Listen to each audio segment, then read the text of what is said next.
On Mother's Day, my wife and I went to a luxury restaurant for dinner with our son and daughter-in-law. We sat at a corner table watching them order expensive dishes while my wife's hands trembled from illness. My daughter-in-law turned to the waiter and said clearly, "Split the check." "We're not paying for her." My son sitting beside her nodded in agreement. I didn't say a word, but when the bill was brought to the table, I slowly stood up and said one sentence that made my son's face instantly turn pale. "Thank you for being here with me today." Before the story continues, I'd love to know where you're watching from. Please share your city or country in the comments. It's always meaningful to see how far these stories travel. Also, some elements are fictionalized for storytelling purposes, but the reflections and lessons may still be worth thinking about.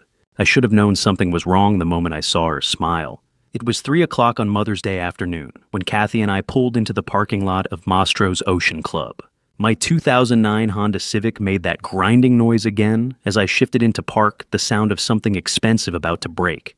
I'd been ignoring it for months. We couldn't afford to fix it. That May 12th, 2024, Scottsdale, Arizona. The kind of warm evening where the heat hasn't quite let go yet. Around us, glass towers and luxury cars gleamed in the sun. Kathy sat in the passenger seat, wearing her pale blue dress, the one from the thrift store 15 years old, carefully ironed that morning despite her trembling hands. She looked at the restaurant through the windshield. "Are you sure about this?" she asked quietly. "It's Mother's Day," I said, squeezing her hand. "You deserve a nice dinner." She didn't argue. That was Kathy, 69 years old, 47 years married to me, and she never complained. Not when I worked double shifts at the fire station. Not when her condition ate through our savings. Not when I told her we couldn't afford her medicine anymore. I helped her out of the car. She moved slowly, favoring her left foot. The ulcer had been there for months. I could see the dark stains seeping through her stocking, but neither of us said anything. The restaurant wasn't open yet, but I'd called ahead. The manager, Miguel, early 50s, kind eyes met us at the entrance. "Mr. Sullivan." He extended his hand. I shook it and pulled out an envelope from my jacket. Inside was $600 in cash, every dollar we had left. Our rent money for May. We were already 2 months behind. "I need you to do something," I said quietly. "Tonight my son and his wife are taking us to dinner. When the check comes, I need you to tell them it's already been paid." Miguel's eyebrows went up. "Prepaid? Yes, this is $600. I don't know what the bill will be, but I'm hoping it's enough. If it's not, just tell them anyway. Please." He looked at the bills, then at Kathy standing nearby, then at my old Honda with its scratched paint. His eyes returned to mine. "Why?" "Because I know my son won't pay for his mother," I said, "and I won't let her be humiliated tonight." Miguel was quiet for a moment. Then he tucked the envelope into his pocket. "I'll take care of it. Whatever the total is, if it's more than 600, it's on the house." My throat tightened. "Thank you?" "And happy Mother's Day, ma'am," he said to Kathy. We drove around the block until 6 o'clock. When we returned, a young valet eyed our Honda with barely concealed disdain. I handed him the keys and helped Kathy out. She leaned on me heavily. Then I heard the growl of an expensive engine. A black Porsche Cayenne pulled up behind us, gleaming in the evening light. The vanity plate read, JAYSULLY. My son stepped out, Jason, 46 years old, wearing a suit that probably cost more than our monthly rent. He looked successful, healthy, everything I'd wanted for him. Then she emerged from the passenger side. Amber, 43, blonde, beautiful in that expensive way, designer dress, perfect hair, heels like weapons. She moved like someone who'd never worried about money, but it was her smile that struck me. She looked at us standing there, me in my old sport coat, Kathy in her thrift store dress, and smiled. Not warmly, the kind of smile that said, "We didn't belong here. Mom, Dad." Jason hugged Kathy carefully, then clapped my shoulder. "Happy Mother's Day, Mom." Kathy's face brightened. "Thank you, sweetheart." Amber followed, heels clicking. She barely touched Kathy's cheek with her lips. "Hi, Catherine. That's a lovely dress. Vintage, right?" Kathy's smile faltered. "Oh yes, I've had it a while."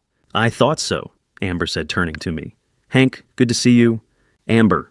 Inside the restaurant hummed with quiet wealth. Crystal chandeliers, white tablecloths, couples in cocktail attire. Our table was tucked in the corner. Kathy slid into her seat with relief, her hand going to her foot. I saw her wince. "You okay, Mom?" Jason asked. "Just a little tired," Kathy said quickly. Amber was already on her phone. Jason glanced at his wife, then his mother, then shrugged and opened his menu. I opened mine too, though I knew I had to order something small. A salad, maybe. Kathy would do the same. We always did. But Amber flipped through the pages with confidence. "Oh my God, they have oysters," she said. "Babe, we have to get the oysters." "Sure," Jason said, not looking up. "And the lobster tail. It's market price, but whatever. Special occasion." Under the table, Kathy's hand found mine. Her fingers were cold and trembling. I squeezed back. The waiter appeared, young, polite, white shirt, crisp. "Good evening. Can I start you with drinks? Wait, Starsbury, spinacis ready for Jimbriore." "Bottle of the Camus," Amber said immediately. "The 2019. The waiter nodded and left. Jason leaned back, scrolling his phone. Neither of them had looked at Kathy in 5 minutes. I sat there holding my wife's hand, watching Amber study the menu like she was planning a campaign. She tapped a manicured nail against the page, completely absorbed. The waiter returned with water. Amber didn't look up. "I'll start with the oysters, Rockefeller," she announced. "And the main lobster tail for my main." "Excellent choice," the waiter said, writing it down. "Tuna tartare and the Wagyu ribeye." Jason added eyes still on his phone. The waiter turned to Kathy. "And for you, ma'am." Kathy's eyes scanned the prices. I watched her face tighten. $38 for a salad, $55 for pasta. "The French onion soup, please," she said softly. $18, the cheapest item on the menu. "And you, sir?" "House salad," I said. $16. Amber didn't even glance up as the waiter collected our menus. Jason's fingers flew across his screen. Neither seemed to notice that their combined order cost more than Kathy and I spent on groceries in a month. The wine arrived. Amber swirled, sip nodded approval. 1 bottle more than our electric bill. I looked at my son across the table, at his expensive watch, his tailored suit, his $1,000 phone. I thought about the day 16 years ago when I'd signed over my entire inheritance to him. $2 million from my parents' estate, every cent, because I'd wanted him to have opportunities I never had. Kathy sat very still, hands folded, eyes on the flickering candle. The light caught the silver in her hair, the lines around her mouth, the way her shoulders curved inward. 47 years I'd known this woman, 47 years of struggles we'd faced together. And now we sat in a restaurant we couldn't afford our rent money, already paid to Miguel, watching our son ignore his mother while his wife ordered lobster. The appetizers arrived. Amber attacked her oysters without a word to anyone. Jason cut into his tuna still on his phone. Kathy's soup sat untouched in front of her. Her hand trembled in mine. I should have known something was wrong the moment I saw her smile. But now I was certain. The night was just beginning. Kathy watched Amber eat. That's the first thing I noticed, the way my wife sat perfectly still, her soup cooling in front of her, while Amber lifted an oyster to her lips and tipped it back with practiced ease. 6 of them on that plate. $86 worth of shellfish disappearing in minutes. Jason didn't look up from his phone. The tuna tartare sat half-finished in front of him, a tower of raw fish and avocado that cost more than Kathy's weekly medicine. My iced tea was $4.50. I hadn't touched it yet. Then Amber set down her fork and reached for her purse. Her whole demeanor changed. The bored scrolling phone routine vanished, replaced by something theatrical. She pulled out her phone and turned to Kathy with a smile I didn't trust. "Catherine," she said, her voice suddenly warm in a way that made my skin crawl. "Jason and I have some news." Kathy looked up hopeful. "Oh," Amber glanced at Jason, who finally set down his phone and nodded. Then she turned the screen toward us. "We're pregnant," Amber announced. 14 weeks. On the screen was an image, black and white, grainy, the kind you see in doctor's offices. A tiny curved shape in a sea of gray. The date stamp read, 6 weeks ago. Kathy's hand flew to her mouth. "Oh my God! Oh, sweetheart!" Tears sprang to her eyes. Real tears, the kind that come from somewhere deep. She reached across the table with trembling hands and grasped Amber's wrist. "A baby. Jason, you're going to be a father." "Yeah, Mom," Jason said, a slight smile on his face. "We wanted to tell you in person, on Mother's Day." "That's wonderful," Kathy whispered, her voice breaking. "That's just wonderful." She was crying openly now, her shoulders shaking. She squeezed Amber's hand like she was holding on to a lifeline. "A grandbaby. I never thought... I hoped, but..." Amber patted Kathy's hand once, twice, then gently pulled away and picked up her wine glass. "We're very excited," she said, taking a sip. "When are you due?" Kathy asked, wiping her eyes with her napkin. "Late October," Amber said. "Halloween, actually. Isn't that funny? Have you thought about names?" "Not yet. It's still early." "Do you know if it's a boy or a girl?" "Too soon to tell." I sat there watching the whole exchange, saying nothing. Something about it felt wrong. Not obviously nothing I could point to and say that's the problem, but wrong nonetheless. The way Amber held her wine glass, for one thing. 14 weeks pregnant, and she was drinking Camus like it was water. Maybe that was normal now. Maybe I was just old-fashioned. But Kathy hadn't touched alcohol when she was carrying Jason. Not a drop. And the image on the phone. I'd seen ultrasounds before friends' grandkids, the guys at the station showing off pictures. They all looked similar, sure, but something about this one felt too perfect, too textbook, like a picture from a medical website. But I kept my mouth shut.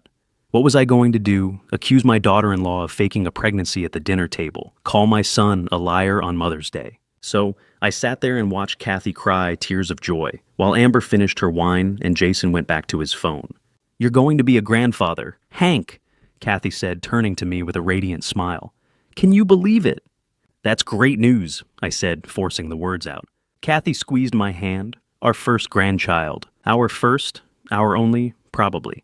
At 69, with failing kidneys and an ulcer that wouldn't heal, Kathy wasn't likely to see many more milestones, but she didn't say that. She just smiled through her tears and asked Amber more questions about doctors and due dates and nursery colors. And I thought, where did it all go?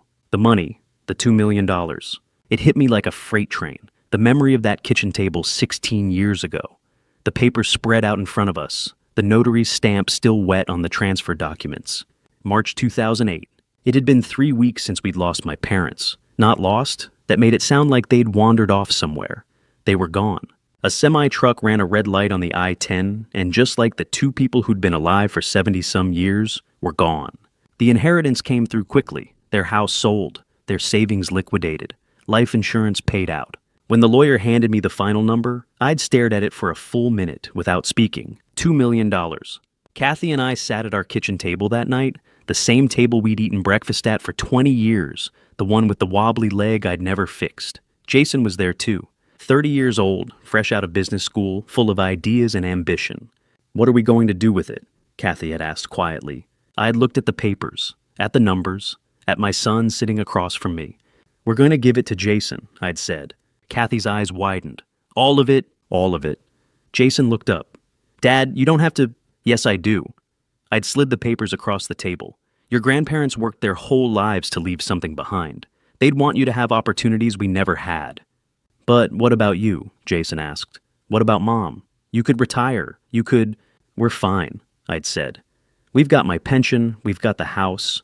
We don't need fancy things. But you could start a business, invest, build something." Kathy had reached over and squeezed my hand. "Your father's right," she'd said softly. "This is your chance." The notary had come to our house the next day. I'd signed the papers, transferred every cent.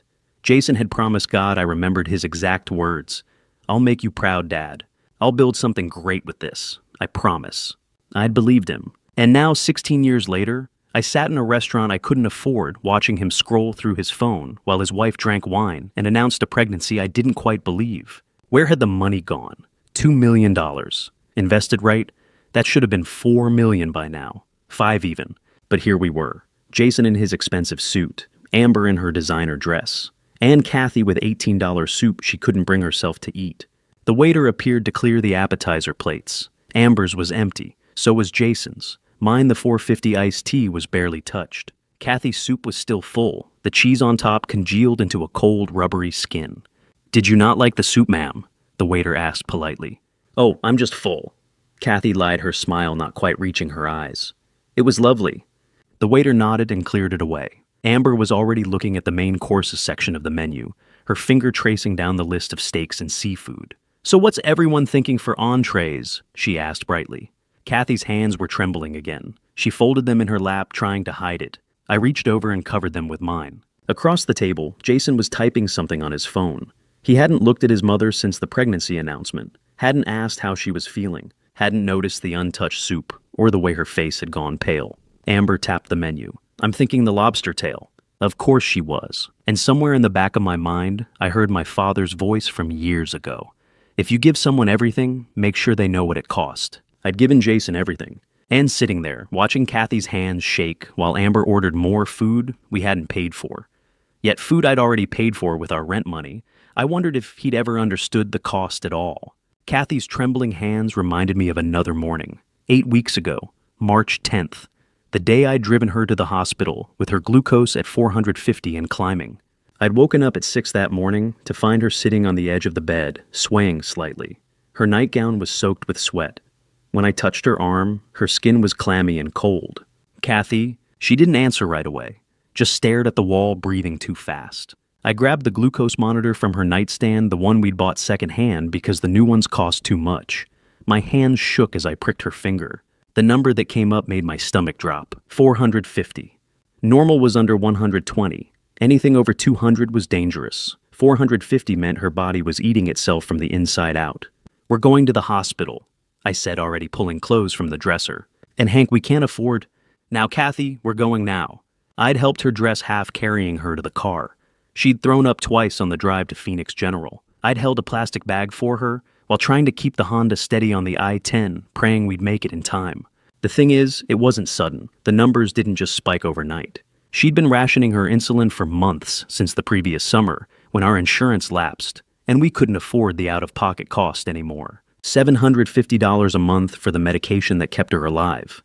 We'd tried. God knows we'd tried. But between the mortgage and the utilities and the property tax, there just wasn't enough. So, Kathy had started cutting her doses, a little less each time, skipping the nighttime injection, telling herself it would be fine, telling me it would be fine. It wasn't fine. And I'd let it happen, because 1 week before, March 3rd, exactly 7 days before that terrible morning, I'd sat in Dr. Morrison's office and heard words that changed everything. Stage 2, prostate cancer. PSA, level 47. Treatment recommended immediately. Estimated cost $78,500. I'd walked out of that office with the paperwork folded in my jacket pocket, and I'd never told Kathy. How could I? She was already rationing insulin to stay alive. How was I supposed to tell her I needed $78,000 for treatment that might not even work? So I'd hidden the diagnosis, buried the papers in my truck's glove box. And 7 days later, I'd carried my wife into an emergency room with ketoacidosis ravaging her system. The ICU nurse, a kind woman named Patricia, had gotten Kathy stabilized within a few hours. Doctor Sarah Morrison, the endocrinologist on call, had explained it all in careful terms. Diabetic ketoacidosis, potassium, imbalance, severe dehydration. They'd started an IV drip, adjusted her levels, monitored her heart. "She'll be okay," Dr. Morrison had told me in the hallway. "But Mr. Sullivan, this can't happen again. The insulin, she needs it. Full doses, every day." "I know," I'd said. "If she keeps rationing next time, we might not be able to bring her back." I'd nodded, unable to speak. The bill came 2 days later. $12,847. I'd sat in the hospital cafeteria at 2 in the morning, staring at that number, trying to figure out how we'd ever pay it. My pension was $32,000 a year. We were already behind on everything. That's when I'd called Jason, 13 times. 13 calls over the course of 3 hours. He didn't answer once. I'd found out later, much later after Kathy was discharged, where he'd been that day. Sanctuary Camelback Mountain, an $850 couples massage. Him and Amber relaxing in a luxury spa, while his mother lay in an ICU bed 30 miles away.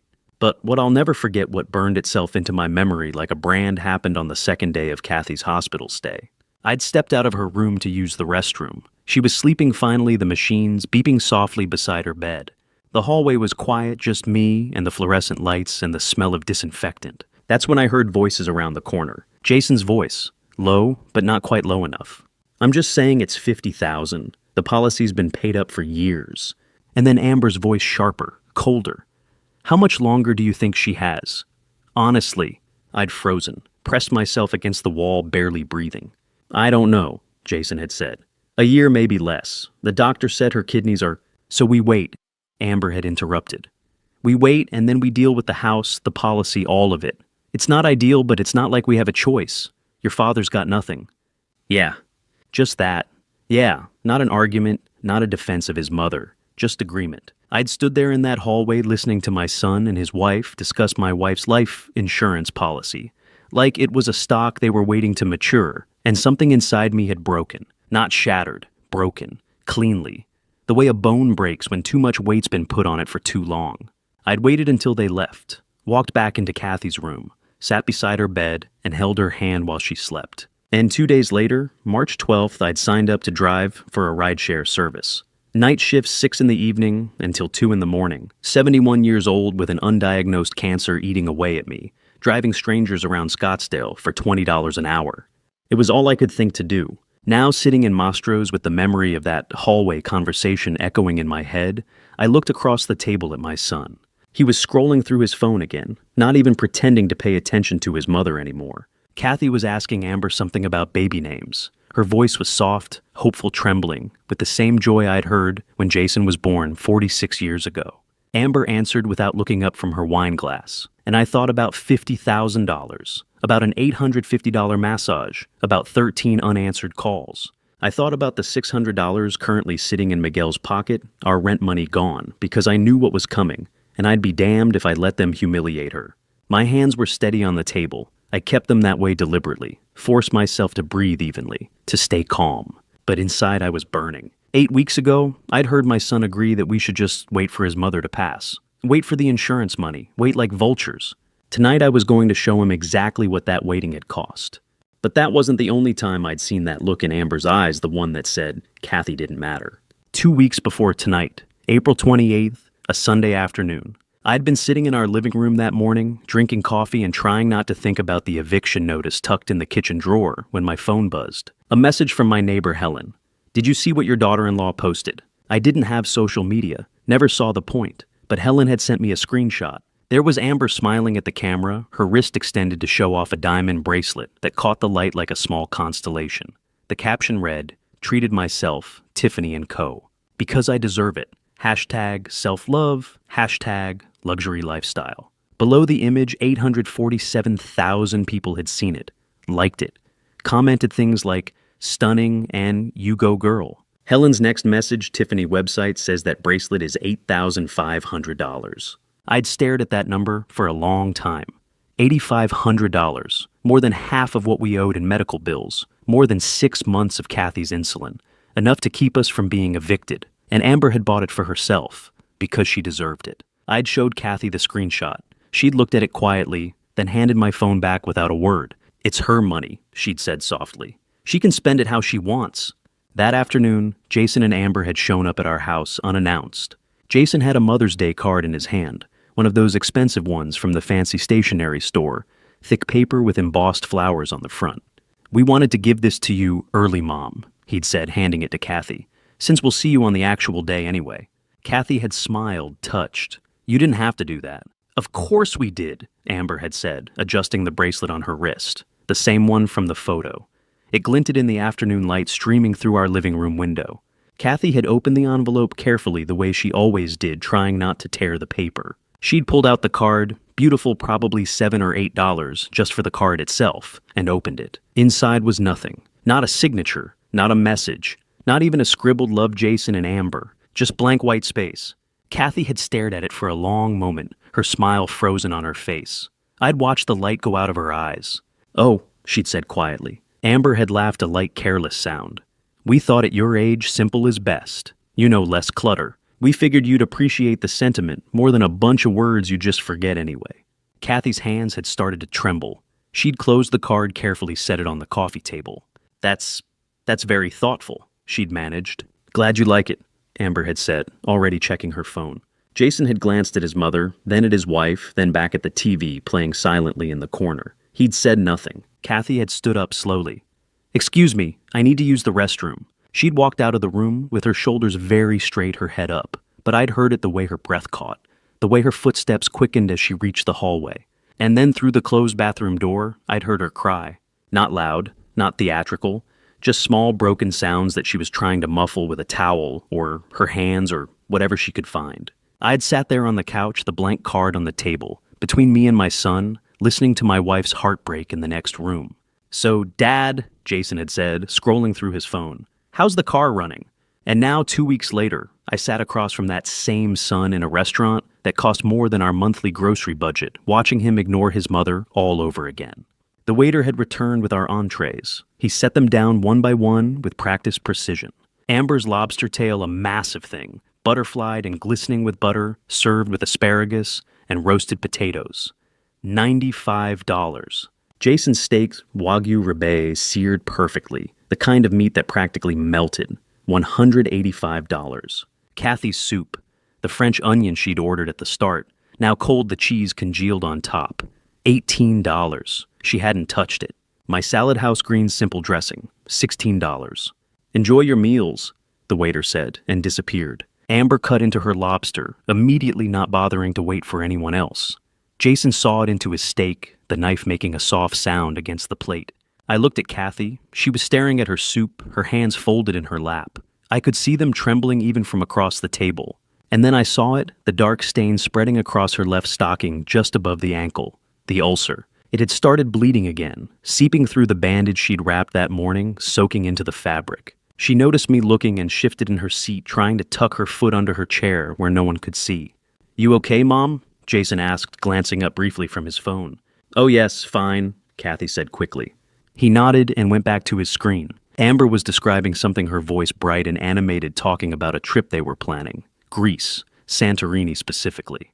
The white buildings and blue water, and some resort that cost $4,000 a night. "We're thinking September," she said, dipping lobster into butter. "Before it gets too cold. Jason's never been, and I just think it'll be so romantic, you know. Plus we'll need a vacation before the baby comes." She touched her stomach, flat no sign of the pregnancy she'd claimed. 14 weeks, she'd said. But there was nothing there. Not yet anyway. Maybe I was wrong. Maybe it was too early to show. But I didn't think so. Kathy tried to smile. "That sounds lovely. Have you ever been to Greece, Catherine?" Amber asked, not really looking at her, more interested in the lobster. "No, we never traveled much." "Oh, that's too bad." Amber didn't sound like she thought it was bad. She sounded like she'd expected that answer. "Well, I'll send you pictures." "That would be nice." Kathy's voice was so small, so tired. I reached under the table and found her hand again. It was ice cold, shaking badly now. I squeezed gently. She squeezed back barely. Amber kept talking about Mykonos and Athens and some restaurant she'd read about that had Michelin stars. About the infinity pool at the resort and the private beach and the spa treatments included with the room. $4,000 a night for a hotel room. We were 2 months behind on rent, $12,000 behind on medical bills. My wife was bleeding through her stocking at a dinner table, and my son's wife was describing a vacation that cost more than we'd made all year. Jason said nothing. Just ate his $185 steak and scrolled through his phone. Kathy's soup remained untouched, the cheese now completely solid.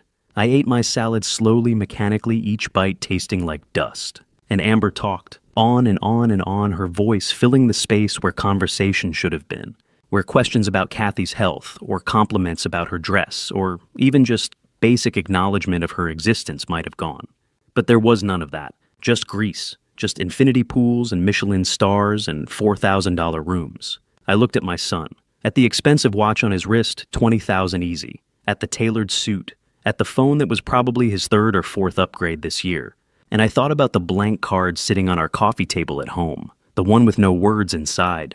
The one that had made my wife cry in our bathroom while her son sat in the living room and asked about my car. Simple is best, Amber had said. At your age. Like Kathy was already gone. Already forgotten, already just an obstacle between them and $50,000. I set down my fork and looked across the table. Jason felt my gaze and glanced up from his phone.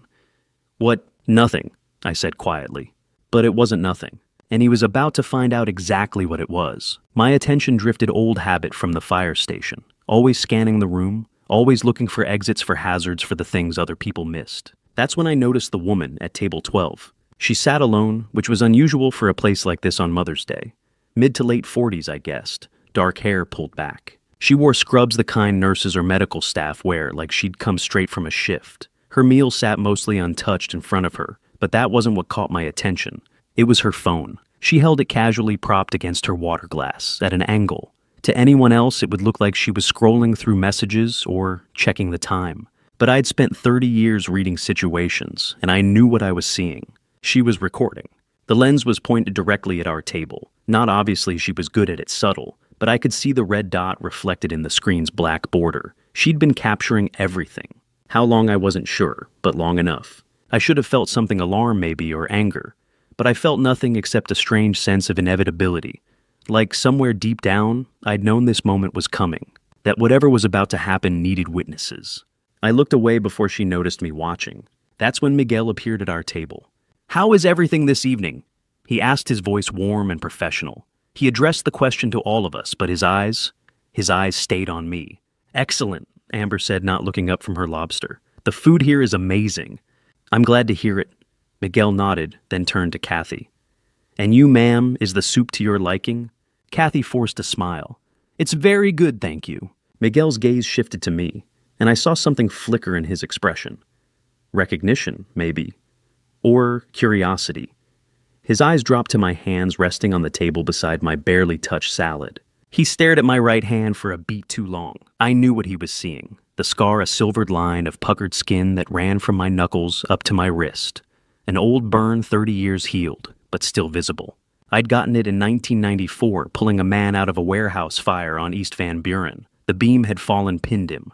I'd grabbed it with my bare hand to shift it, and the heat had seared through my glove like it was paper. The man had lived, my hand had healed, the scar stayed. Most people didn't notice it, or if they did, they didn't ask. But Miguel noticed. He looked at it then, at me, then back at the scar.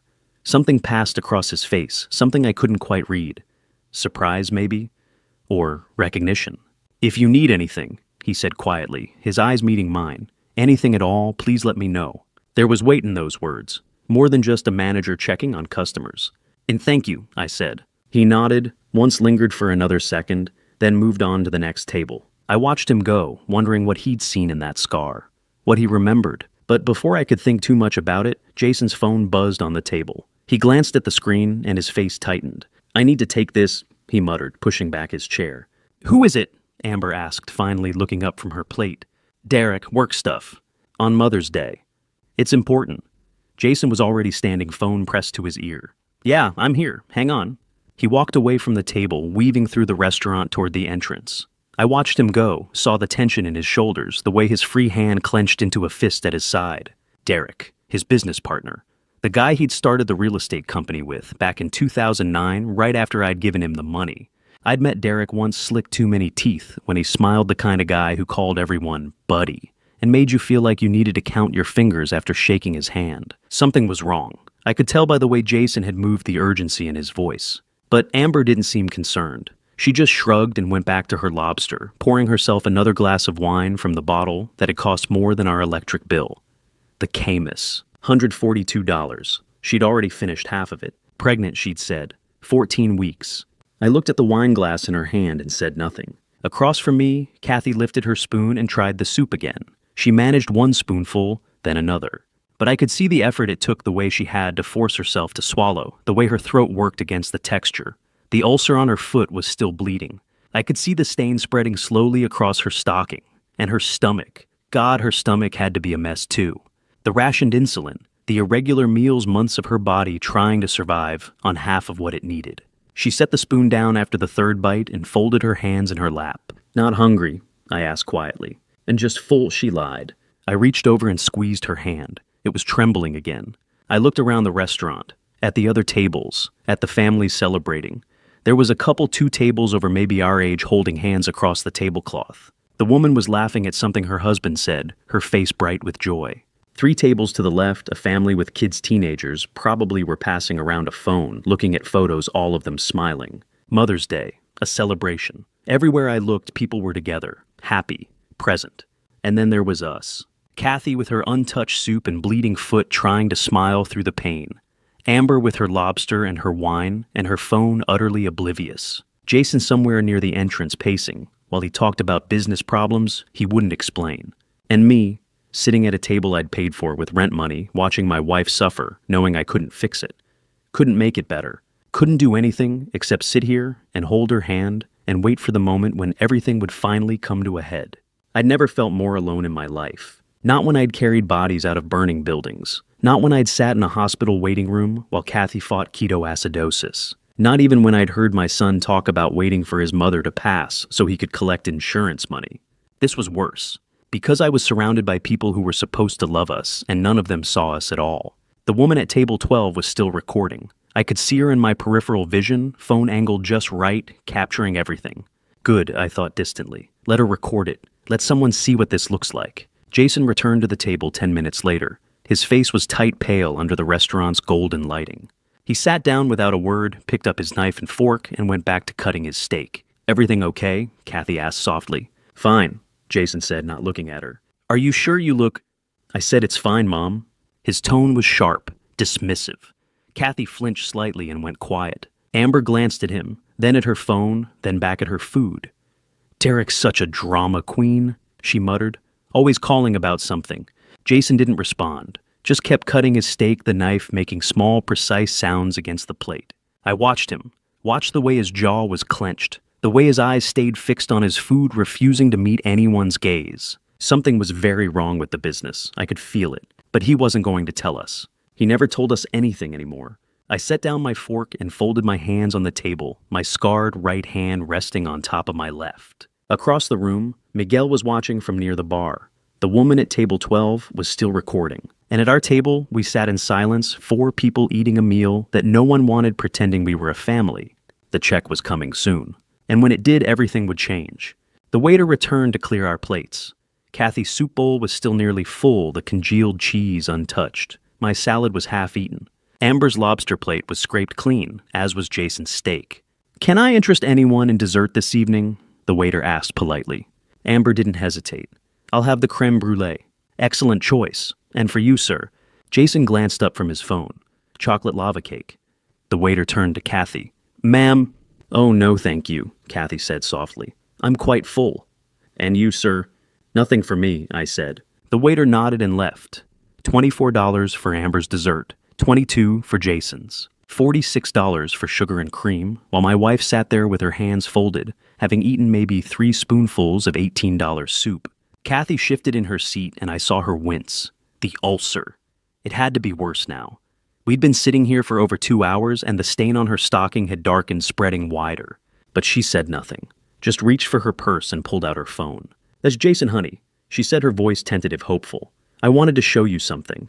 Jason's eyes stayed on his own screen, his thumb scrolling. I found some old photos of you when you were little." Kathy's hands trembled slightly as she opened her photo app. "I thought, with the baby coming, you might want to see them, remember?" She held the phone out toward him, tilting the screen so he could see. I could make out the image from where I sat. Jason maybe 3 or 4 years old, gap-toothed and grinning, holding a toy fire truck I'd bought him for his birthday. "That's you with the truck your father got you," Kathy said, smiling at the memory. "You carried that thing everywhere for a year. Wouldn't let it out of your sight." "Uh-huh," Jason said, not looking up. "And this one," Kathy swiped to the next photo. "This was your first day of kindergarten. Remember, you were so nervous, but you were so brave." "Mom, I'm kind of in the middle of something," Jason interrupted, still scrolling. Kathy's smile faltered. "Oh, I just thought, with the baby you might want to, maybe later, okay." He didn't look at her. Didn't even glance at the phone she was holding out like an offering. Just kept scrolling through whatever was on his screen posts, probably from people he'd never met. Pictures of things that didn't matter. Kathy lowered the phone slowly. "Of course, later." She closed the app and set the phone face down on the table. Her hands went back to her lap, folding together the way they always did when she was trying not to cry. I watched Jason, watched the way he sat there completely oblivious to what he'd just done. The way his mother had tried to share a piece of his childhood with him, tried to connect him to the life growing inside his wife, to remind him that he'd been that small, once that vulnerable, that loved, and he'd dismissed her without even looking. And suddenly, I was back in a different hospital, a different crisis, 40 years ago. May 1984. I'd come home from my night shift at the station at 6 in the morning. 24 hours of back-to-back calls, a kitchen fire, a car wreck on the IXS-17, an apartment building where the smoke detectors had been disabled, and 3 people nearly didn't make it out. I was exhausted, covered in soot, ready to fall into bed. But when I walked in the door, Kathy met me in the hallway, her face pale. "It's Jason," she'd said. "He's burning up." I'd found him in his bedroom, 6 years old, small for his age, curled up under his Star Wars sheets. His face was flushed red, his hair plastered to his forehead with sweat. When I touched his skin, it was like touching a radiator. The thermometer read 104. How long? I'd asked Kathy. "Since midnight. I gave him medicine, but it's not going down." I'd scooped him up, he'd weighed maybe 40 pounds light as air, and carried him to the car. Kathy had grabbed a bag, and we'd driven to the same hospital where she'd be treated decades later for ketoacidosis. Pneumonia, the doctor had said. Severe. They'd admitted him, immediately started antibiotics, kept him for 3 days. The bill came to $847. In 1984, that was a fortune. I was making maybe $22,000 a year at the station. We had a mortgage, a car payment, groceries, utilities. $847 might as well have been $8,000.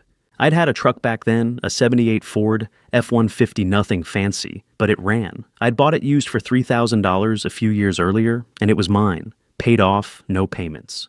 I sold it to a guy at the station for $1,500. Took the loss because I needed the cash immediately. Then I picked up every extra shift I could.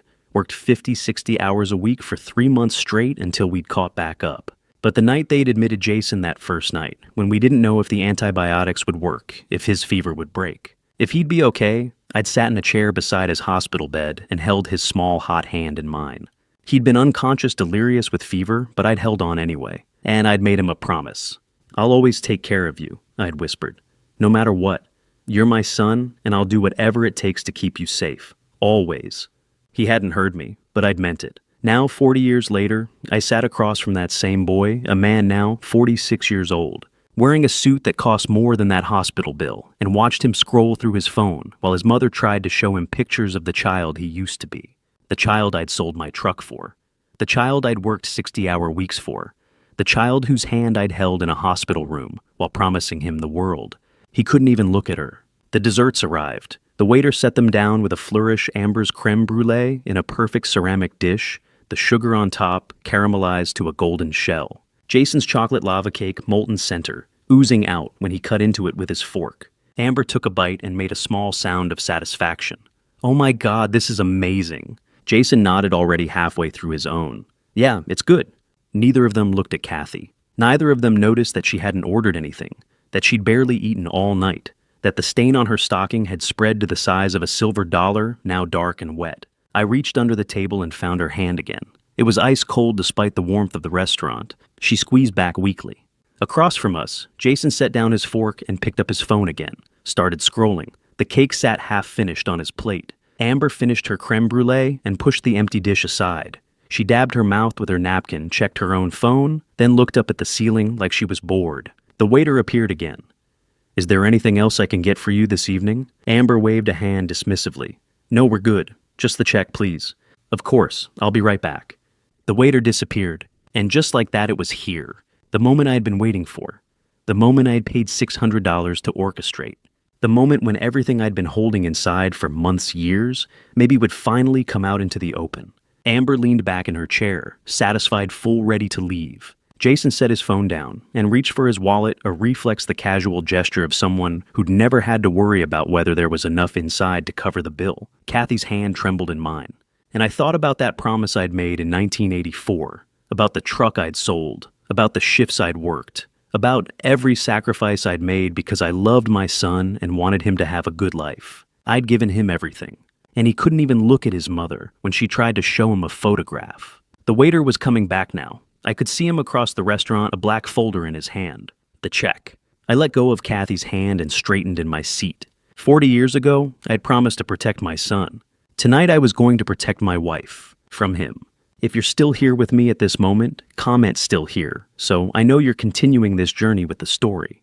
And I want to ask you something. If you were sitting at that table and heard a son and his wife say they wouldn't pay for his own mother, what would you do when the bill finally arrived? Share your thoughts in the comments. And before the story continues, a quick note: some parts ahead include dramatized elements added for storytelling.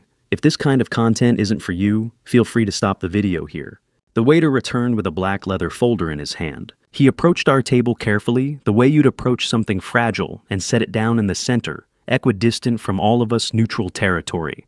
"Whenever you're ready," he said quietly, then stepped back. For a moment, no one moved. The folder sat there on the white tablecloth, like a small black stone. I could see the edge of the receipt peeking out white paper with neat rows of numbers. Amber reached for it first. Of course she did. She flipped it open and her eyes scanned down the page. I watched her face as she calculated, lips moving slightly, a small frown forming between her perfectly shaped eyebrows. Appetizers $131, entrees $314, desserts $46, wine $142, tax and gratuity $54.42, total $687.42. I already knew the number. Had known it since 3 o'clock this afternoon when I'd handed Miguel $600 in cash and told him to cover whatever came next. Amber set the folder down and looked up at our waiter, the same young man who'd been serving us all night. His name tag read Tyler. He was maybe 25, clean cut, the kind of kid who was probably working his way through college or saving up for something. He had no idea what was about to happen. Tyler, Amber said, her voice bright and clear, carrying across the table. We're going to need separate checks. The waiter blinked. Separate checks? Yes. Amber gestured at the receipt. 2 checks, one for us. She indicated herself and Jason, and one for them. She pointed across the table. At Kathy, at my wife, who sat there with her hands folded, her face pale, her stocking stained dark from the ulcer that wouldn't stop bleeding. Tyler looked confused. I'm sorry, ma'am. I'm not sure I understand. You'd like to split the check evenly or... No, Amber interrupted, waving her hand dismissively. We'll pay for our meals. They can pay for theirs. She paused, then added with a small laugh.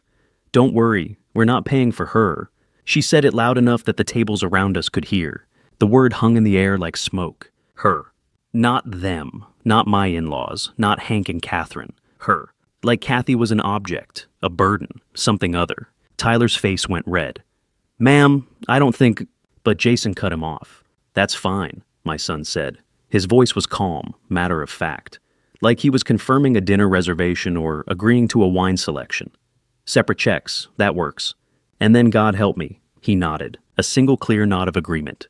He'd heard what his wife said, heard her dismiss his mother, heard her say they wouldn't pay for her, heard the cruelty in her voice. And he'd agreed. I watched Kathy's face, watched the exact moment the words registered, watched her eyes go wide, then glassy, watched her lips part slightly like she wanted to say something, but couldn't find the words. A tear slid down her cheek. Then another. She didn't wipe them away, didn't make a sound, just sat there frozen while tears fell silently onto the white tablecloth, leaving small dark spots on the fabric. I did nothing. I picked up my water glass and took a sip. Set it down carefully. My hand was steady. My face was calm. Inside I was burning, but I'd learned a long time ago that the most dangerous fires are the ones that burn cold. Tyler stood there stammering. Sir, ma'am, I really don't think we can... the check is already totaled and I'd have to ask my manager. That's fine, Amber said breezily. Go ask your manager. We'll wait. She leaned back in her chair, satisfied, like she'd just solved a problem, like she'd done something reasonable. Around us, the restaurant had gone quiet. Not completely. There was still the murmur of conversation from distant tables, the soft clink of silverware, the low background music, but our immediate area had fallen into a hush. People were staring. I could see them in my peripheral vision. The couple 2 tables over had stopped eating their forks suspended halfway to their mouths. The family with teenagers had all turned to look. The woman at table 12, Rachel, though I didn't know her name yet, had her phone angled directly at us. And she wasn't the only one. Phones were coming out all around us. Slowly, subtly, people raising devices and angling screens. 20 of them, maybe more. Little glowing rectangles capturing everything. The moment had witnesses. Amber didn't notice. Or if she did, she didn't care. She picked up her wine glass, still a finger left in the bottom, and took a sip. Honestly, she said, setting the glass down. She wasn't even looking at Kathy anymore. Just talking like she was explaining something obvious to Tyler. They're on a fixed income. They understand, right? She glanced at me expecting agreement, expecting me to nod and smile and confirm that, yes, we understood we were poor and old, and it made perfect sense that we should pay our own way. I said nothing, just looked at her. My face was stone. Amber's smile faltered slightly. She looked at Jason, who had already gone back to his phone, scrolling through something disconnected. Kathy's shoulders shook, just once, a small tremor that she tried to suppress. I reached under the table and found her hand. It was ice cold, trembling badly. I wrapped my fingers around hers and squeezed gently. She squeezed back, barely any strength left in her grip. And then I reached into my jacket with my other hand. The folder I'd been carrying since 3 o'clock this afternoon. The one I'd kept close all through dinner, pressed against my ribs like a secret, like ammunition. I pulled it out slowly and set it on the table. It was old, the kind with a fraying elastic band wrapped around it to keep it closed. The cardboard was soft at the edges, worn from being handled. Inside were papers, documents, evidence. 40 years worth of truth. Tyler was still standing there, his face bright red, looking like he wanted the floor to swallow him whole. Amber was watching me now, her expression shifting from smug satisfaction to confusion. "What's that?" she asked. I didn't answer. The restaurant around us had gone even quieter. More phones were up now. 30 maybe. 40. A sea of glowing screens all pointed at our table. Jason glanced up from his phone, finally noticing something was happening. "Dad," I looked at my son, at the man I'd raised, the boy I'd held in a hospital bed 40 years ago, promising I'd always protect him. The man who just nodded in agreement when his wife said they wouldn't pay for his mother. I pushed my chair back. The legs scraped against the floor, a harsh sound in the silence, and I stood up, slowly, deliberately. I kept one hand on the folder, kept the other hand resting on the edge of the table, and I looked at my son. Every eye in the restaurant was on me now. Every conversation had stopped. Even the background music seemed quieter. Kathy was still crying silently, her hand pressed to her mouth. Amber's smile had disappeared entirely. She looked uncertain now, almost nervous. Jason set his phone down. "Dad, what are you—" $687.42, I said quietly.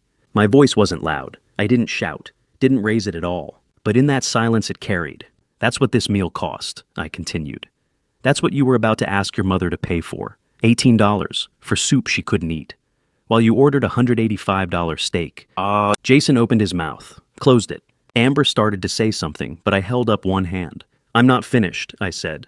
And then I opened the folder. I placed my hand on the folder, ready to pull out the first document when Miguel appeared beside our table. He moved quickly but not urgently, the smooth efficiency of someone who'd managed a restaurant for years and knew exactly when to intervene. His presence commanded attention. Conversations at nearby tables fell silent. Even Tyler the waiter stepped back slightly, relief flickering across his young face. Miguel looked at Tyler first, his voice calm and clear. "There's no check," he said. Tyler blinked. "Sir, there's no check to split," Miguel repeated louder now, so the surrounding tables could hear. "The bill has already been paid." Amber's head snapped up. "What?" Jason set his phone down, confusion crossing his face. "What do you mean it's already been paid?" Miguel turned to me, and I saw the question in his eyes, the silent asking of permission to continue. I gave him a small nod. "Mr. Sullivan," Miguel said, addressing me formally but with warmth, "paid for this entire meal earlier this afternoon, at 3 o'clock, in cash." The restaurant seemed to hold its breath. Amber stared at Miguel like he'd just spoken a foreign language. That doesn't make sense. Why would $600, I said quietly, cutting her off. All eyes shifted to me. I kept my hand on the folder, but didn't open it yet. Just stood there, looking at my son and his wife. "I gave Miguel $600 in cash at 3 o'clock this afternoon." I continued. My voice was steady, calm. The same tone I'd used for 30 years, talking people through fires, through panic, through crisis. "That was our rent money for May. We're already 2 months behind. Our landlord started sending eviction notices last week." Kathy made a small sound, a choked gasp that she tried to muffle with her hand. I squeezed her shoulder gently with my free hand, then looked back at Jason.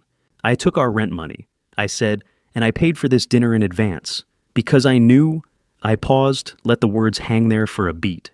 "I knew you would do exactly what you just did." The silence in that section of the restaurant was absolute. Phones were still raised, still recording, but the people holding them had gone completely still. The couple 2 tables over the ones who'd been holding hands earlier were staring at us with their mouths open. The family with teenagers had all set down their forks. The woman at table 12 had her phone steady as stone, capturing every word. Jason's face had gone pale. Not just pale gray like all the blood had drained out of him.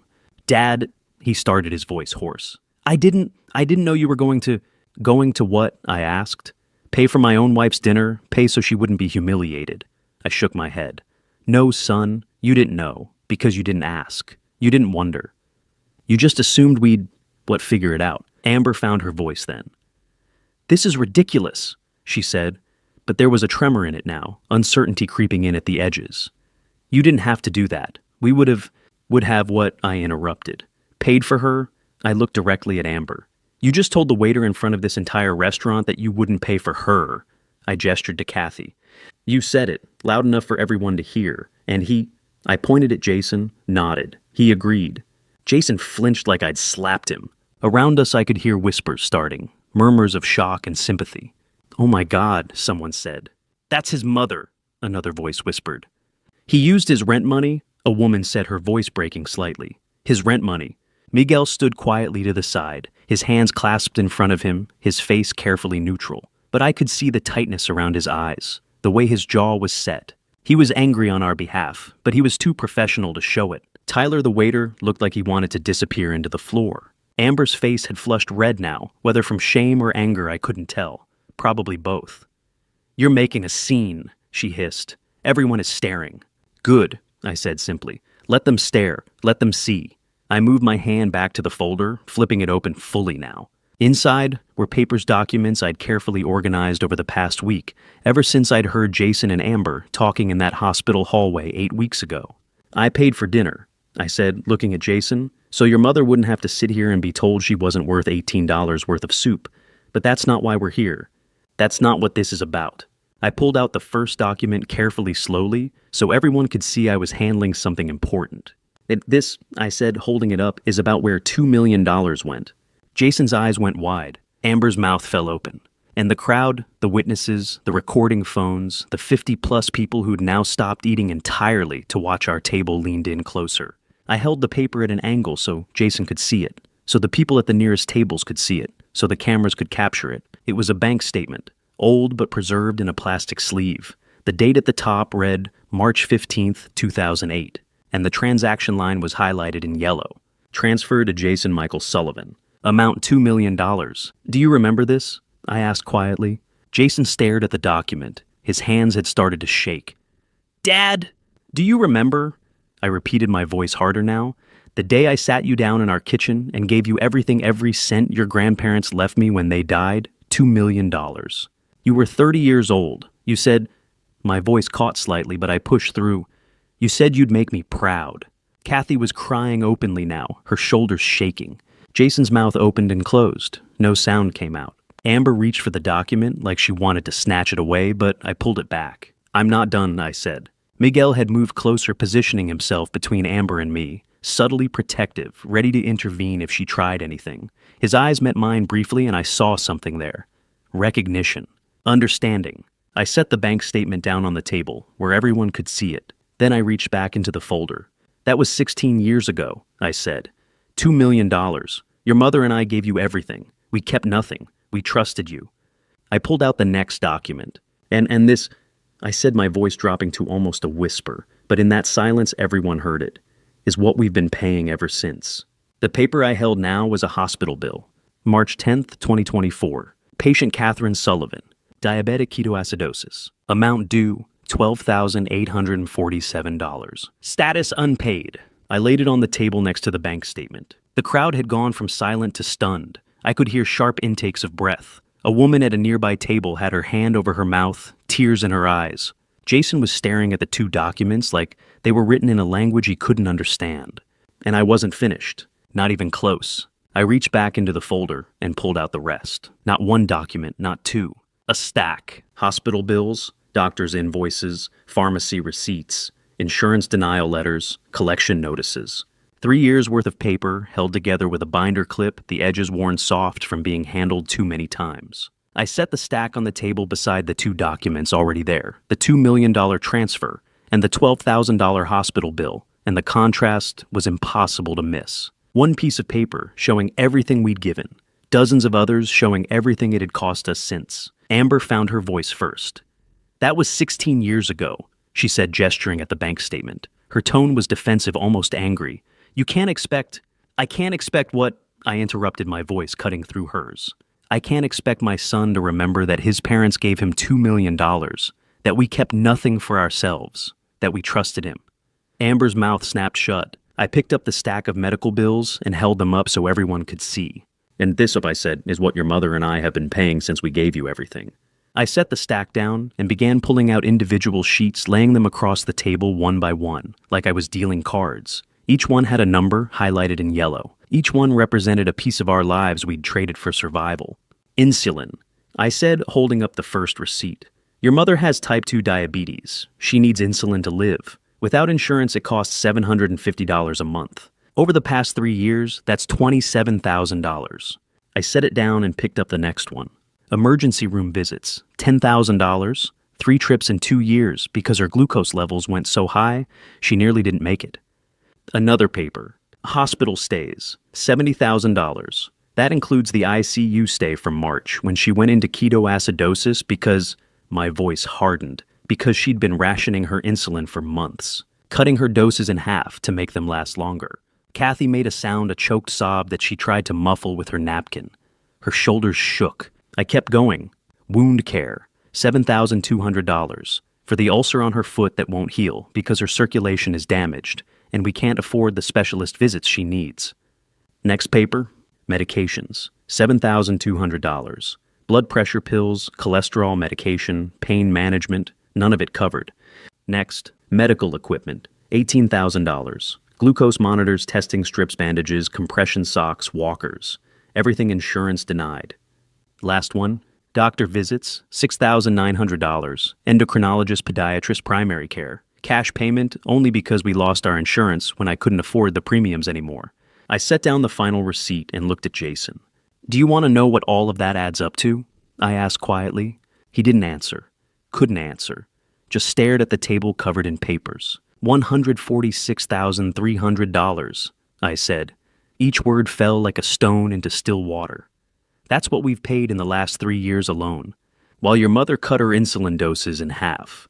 While her foot started rotting because we couldn't afford proper treatment. While I drove strangers around at night for $20 an hour because my pension couldn't cover it. The restaurant was silent except for the sound of Kathy crying. I picked up one of the insulin receipts, the most recent one from last month. This is from April, I said. $750. We didn't have it, so she took half her normal dose. And then half again, and by March 10th, her body was eating itself from the inside out. I held up the hospital bill from that day, the $12,000 one. This is what happened when she finally collapsed. Diabetic ketoacidosis. Her glucose was 450. The doctor told me, my voice cracked slightly, told me that if I'd waited another hour to bring her in, she might not have made it. Someone in the crowd, a woman at a nearby table, let out a sob. I looked at Jason, really looked at him, at my son who sat there with his expensive suit and his $1,000 watch, staring at the evidence of his mother's suffering like it was happening to a stranger. Her foot is rotting. I said, my voice dropping to barely above a whisper. Right now, under the table, that stain you see on her stocking, that's not water. That's from the ulcer that's been bleeding all night because we couldn't afford the supplies to dress it properly this week. Kathy covered her face with both hands, her whole body shaking with sobs now. I stepped around the table and put my hand on her shoulder, squeezed gently. It's okay, I whispered to her. It's okay. But it wasn't okay. None of this was okay. I turned back to Jason. Around us, the restaurant had transformed into something else entirely. This wasn't dinner anymore. This was a reckoning. And every person in that room, 50, 60 people, maybe more, was a witness to it. I could see tears on faces. A man at the table behind Jason had his head in his hands. The woman who'd sobbed earlier was crying openly, her husband's arm around her shoulders. Even some of the waitstaff had stopped what they were doing to watch their eyes red. The phones were still recording. All of them. Capturing every word. Every number. Every tear. Jason's face had gone beyond pale, now it was gray ashen. His hands shook where they rested on the table. He opened his mouth several times, but no sound came out. Finally, he managed, Dad, I didn't know. I swear I didn't know it was this bad. I looked at him for a long moment. You didn't know, I repeated slowly, because you never asked. Those 5 words hung in the air like an indictment. On not once. I continued, my voice quiet, but carrying in that absolute silence. In 3 years did you ask how we were doing. Not once did you ask if we needed help. You came to our house twice in 3 years. Twice. And both times you stayed less than an hour. Jason's mouth worked silently. You called on our birthdays, I said, left messages, sent cards, but you never asked. I gestured at the papers spread across the table. We were drowning, and you never even noticed we were underwater. Jason's voice broke. I thought you were fine. We never said, I felt something crack open inside me, something that had been pressed down for years. How were we supposed to tell you when you wouldn't answer our calls, when you were too busy to visit, when the only time we saw you was at holidays? And even then, you spent the whole time on your phone. Tears were streaming down Jason's face now. Real tears. Maybe the first genuine emotion I'd seen from him all night. Dad, please. $2 million. I said, picking up the bank statement again. Your grandparents worked their entire lives to leave that money. They died in a car accident on the I-10.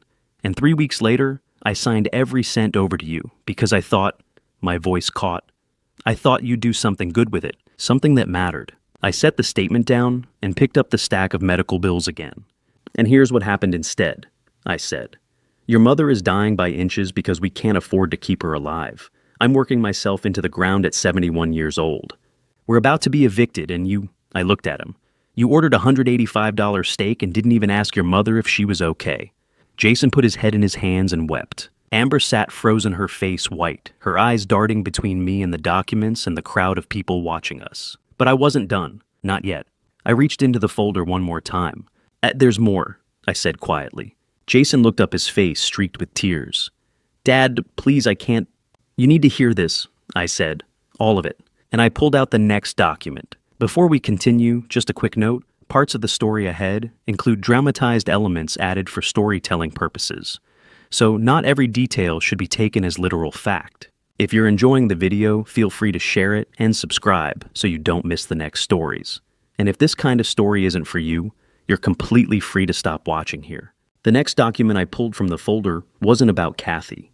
It was about me. I held it up, a single-page medical letterhead at the top, neat typed lines that had changed everything when I'd first read them 7 weeks ago. March 3rd, 2024. I read aloud, my voice steady despite the tremor I felt inside. Patient Frank Sullivan, diagnosis. Stage 2, prostate cancer, PSA, level 47 nanograms per milliliter. The restaurant, already silent, somehow grew quieter. Recommended treatment. I continued immediate radiation therapy and hormone treatment. Estimated cost. I paused to let that number hang in the air for a beat. $78,500.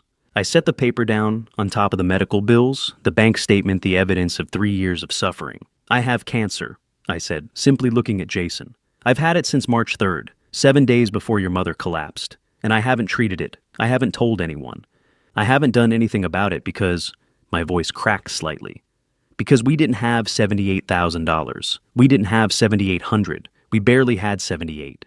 Kathy made a sound beside me, a sharp, wounded gasp. She grabbed my arm. Hank, she whispered. You didn't tell me. You didn't. I couldn't, I said, turning to her briefly. We couldn't afford your insulin. How was I supposed to tell you we needed another $80,000 for me? Jason stood up so fast his chair scraped loudly against the floor. Dad, no, he said, his voice breaking. You can't. You have to get treatment. You have to. I chose your mother over my own life, I said, cutting him off. My voice was calm now, matter of fact. That's what you do when you love someone. You make the hard choice. You sacrifice. I picked up the cancer diagnosis and held it next to the stack of Kathy's medical bills. This is what love looks like, I said. Not lobster tails and designer dresses. Not Porsche Cayennes and $4,000 vacations. This. I gestured at the papers. Sacrifice. Going without so someone else can have. That's love. I set the diagnosis down and reached into the folder one last time. And this, I said, pulling out a small stack of printed pages, is what the opposite of love looks like. Amber had been sitting very still, her face pale, her hands gripping the edge of the table. But when she saw what I was holding, her eyes went wide. What is that? She asked, her voice tight. I held up the first page, a printed receipt, the kind you get from an online purchase. It's this, I said. Reading from it is from a website called babybump.com. Order date March 25th, 2024. 1 silicone pregnancy belly, 14-week size. Price $47.99. The crowd erupted in gasps. Amber shot to her feet. That's insane. Is it? I held up the second page. This is from a website called Fake Ultrasound Generator. You upload a photo, add a date, and it creates a medical-looking ultrasound image. Free service. Takes about 5 minutes. I set both pages on the table and looked at Amber. Your wife, I said to Jason, though I was still looking at her, is not pregnant. She never was. That belly, I gestured toward her midsection, is $48 worth of silicone. You're crazy. Amber's voice was shrill, now panicked. You're making this up because you're jealous that we're successful, and you're not this time. She put her hand on her stomach protectively, or what should have been protectively if there had been anything real to protect. But when she moved, something shifted. The belly, the fake silicone belly she'd been wearing all evening, had been held in place by an elastic band around her waist. And after 2 hours of sitting, eating, drinking wine, that elastic had loosened. When she stood up quickly, when she moved suddenly, when she tried to gesture indignantly, it slipped, just an inch, maybe 2. But it was enough. The bottom edge of the silicone belly separated from her actual stomach. And in the space between, in that small gap, visible to everyone at the surrounding tables, to everyone with a phone pointed at us, we could all see it. The prosthetic, the fake, the lie. Someone screamed, not loud, a sharp intake of breath that turned into a startled cry. Amber looked down, saw what had happened, and her face went from pale to crimson in an instant. She grabbed at the belly with both hands, trying to push it back into place, trying to smooth down her dress, trying to hide what everyone had already seen. But it was too late. The phone's 30-40 of them, maybe more, zoomed in, captured it, the silicone edge, the gap, the proof. "Oh my God," someone whispered. "She faked it," another voice said. The pregnancy was fake. The whispers spread like wildfire. Amber stood there, hands pressed to her stomach, her face burning, red tears starting to stream down her cheeks. But these weren't tears of sadness. These were tears of humiliation, of being caught, of having nowhere left to hide. "I can't explain," she said, her voice breaking. It's not what it looks like." "It's exactly what it looks like," I said quietly. I picked up the receipts again and held them higher so the crowd could see. 14 weeks pregnant, I said. "That's what you told us tonight. That's what you told Kathy while she cried tears of joy thinking she was going to be a grandmother." I looked at Amber. "You lied. You bought a $48 prop, and you lied to a dying woman about the one thing that might have brought her comfort." Amber opened her mouth, closed. It opened it again. No words came out. I wasn't done. "I heard you," I said, turning back to Jason. 8 weeks ago, at the hospital, when your mother was in the ICU fighting for her life." Jason's face went gray. "I heard you in the hallway." I continued, my voice dropping lower, colder. "Talking to her?" I gestured at Amber. "About your mother's life insurance policy, $50,000. And I heard you say," I had to pause, had to force the words out. "I heard you say that you just had to wait. Wait for her to pass. Wait for the insurance money." "No," Jason whispered. "Dad, no, I didn't mean." "You asked how much longer she had," I said. "And she," I looked at Amber, said maybe a year, maybe less. "And you both agreed to wait." The silence in the restaurant was deafening. Jason sank back into his chair, his hands covering his face. His shoulders shook. He was sobbing huge racking sobs that shook his whole body. "I'm sorry," he choked out. "Dad, I'm so sorry. I'm so sorry. I don't know what I was thinking. I don't know how God, what have I done? What have I done?" Kathy stood up beside me. Her hand found mine and squeezed so hard it hurt. "We're leaving," she said quietly. Her voice was steady, strong. "Hank, let's go." I put my arm around her waist, supporting her weight as she swayed slightly. The ulcer on her foot had bled through the bandage through her stocking. I could feel her trembling against me. But she stood. She stood with her head up her shoulders back, and she looked at her son, at the man weeping into his hands with something that might have been pity, or grief, or both. "Goodbye, Jason," she said softly. And then we turned to leave. For 5 seconds, 5 long, suspended seconds, the restaurant was absolutely silent. No one moved, no one spoke. Even the phone stayed motionless, capturing the moment in frozen stillness. And then from somewhere in the back of the restaurant, one person started clapping, slow, deliberate, a single pair of hands coming together in applause. Then another person joined in, an older woman 2 tables to our left. She set down her wine glass and brought her hands together, firm, deliberate claps that echoed through the silence. Then another, a man near the bar still holding his drink in one hand, clapping with the other against his thigh. Then 10 people, 20, 30, and then everyone. The entire restaurant, every table in our section, spreading outward like a wave, rose to their feet. 80 people, maybe more, standing, applauding. Not the polite golf clap of a business dinner. Real applause, the kind that comes from somewhere deep.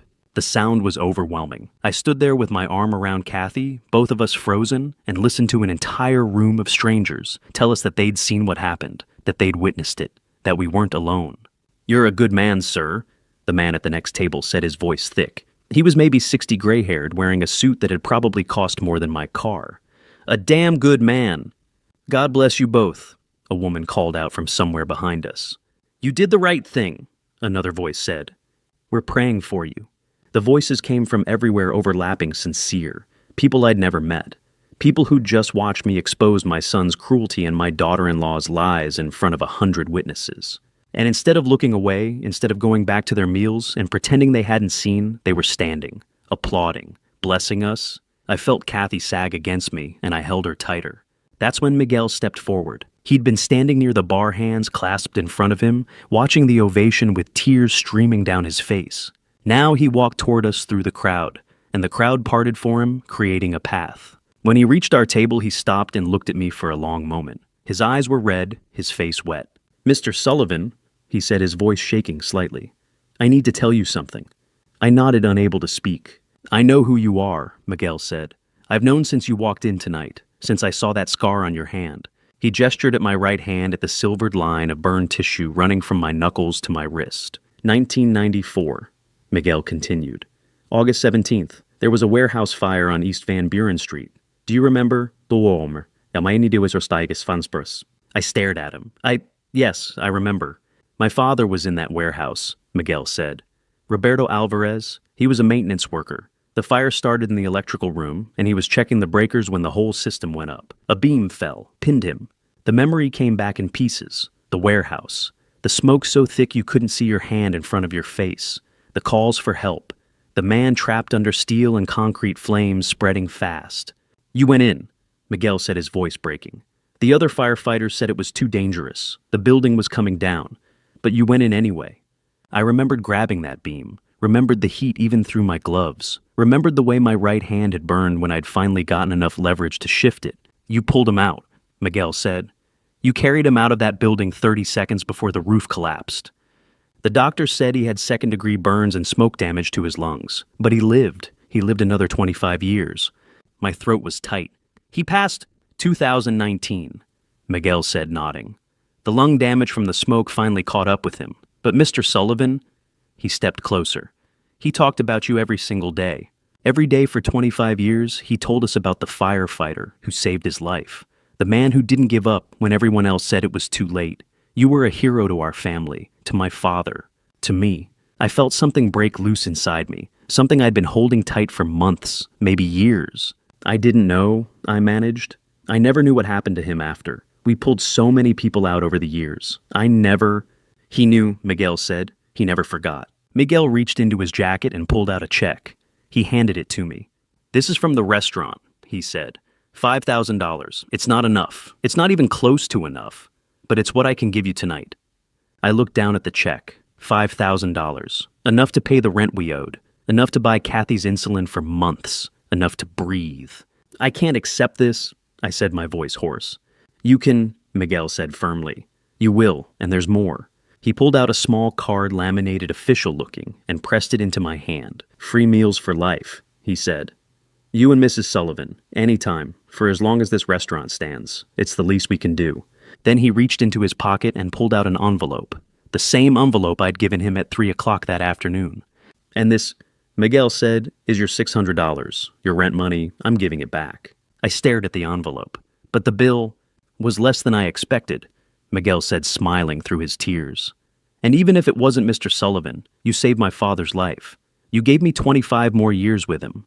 25 years of birthdays and holidays and conversations. You gave me time I never would have had. He pressed the envelope into my hand. Take it, he said. Please, let me do this one thing. The applause was still going, still building. People were crying now, not just us, but strangers at tables across the room. The woman at table 12, Rachel, though I still didn't know her name, had her phone down, wiping tears from her eyes. I looked at Miguel, at this man whose father I'd pulled from a burning building 30 years ago. This man who'd helped me tonight without knowing why. This man who'd given me back my dignity and more. And I broke. The tears I'd been holding back all night, all month, all year finally came. They poured out of me in great shaking sobs that I couldn't control. I pulled Miguel into a hug and held on like he was the only thing keeping me upright. Thank you, I managed between gasps. Thank you. Miguel hugged me back hard. No, Mr. Sullivan, thank you. Thank you for my father. Thank you for everything. When I finally let go, I turned to Kathy. She was crying too, her face buried in her hands, her shoulders shaking.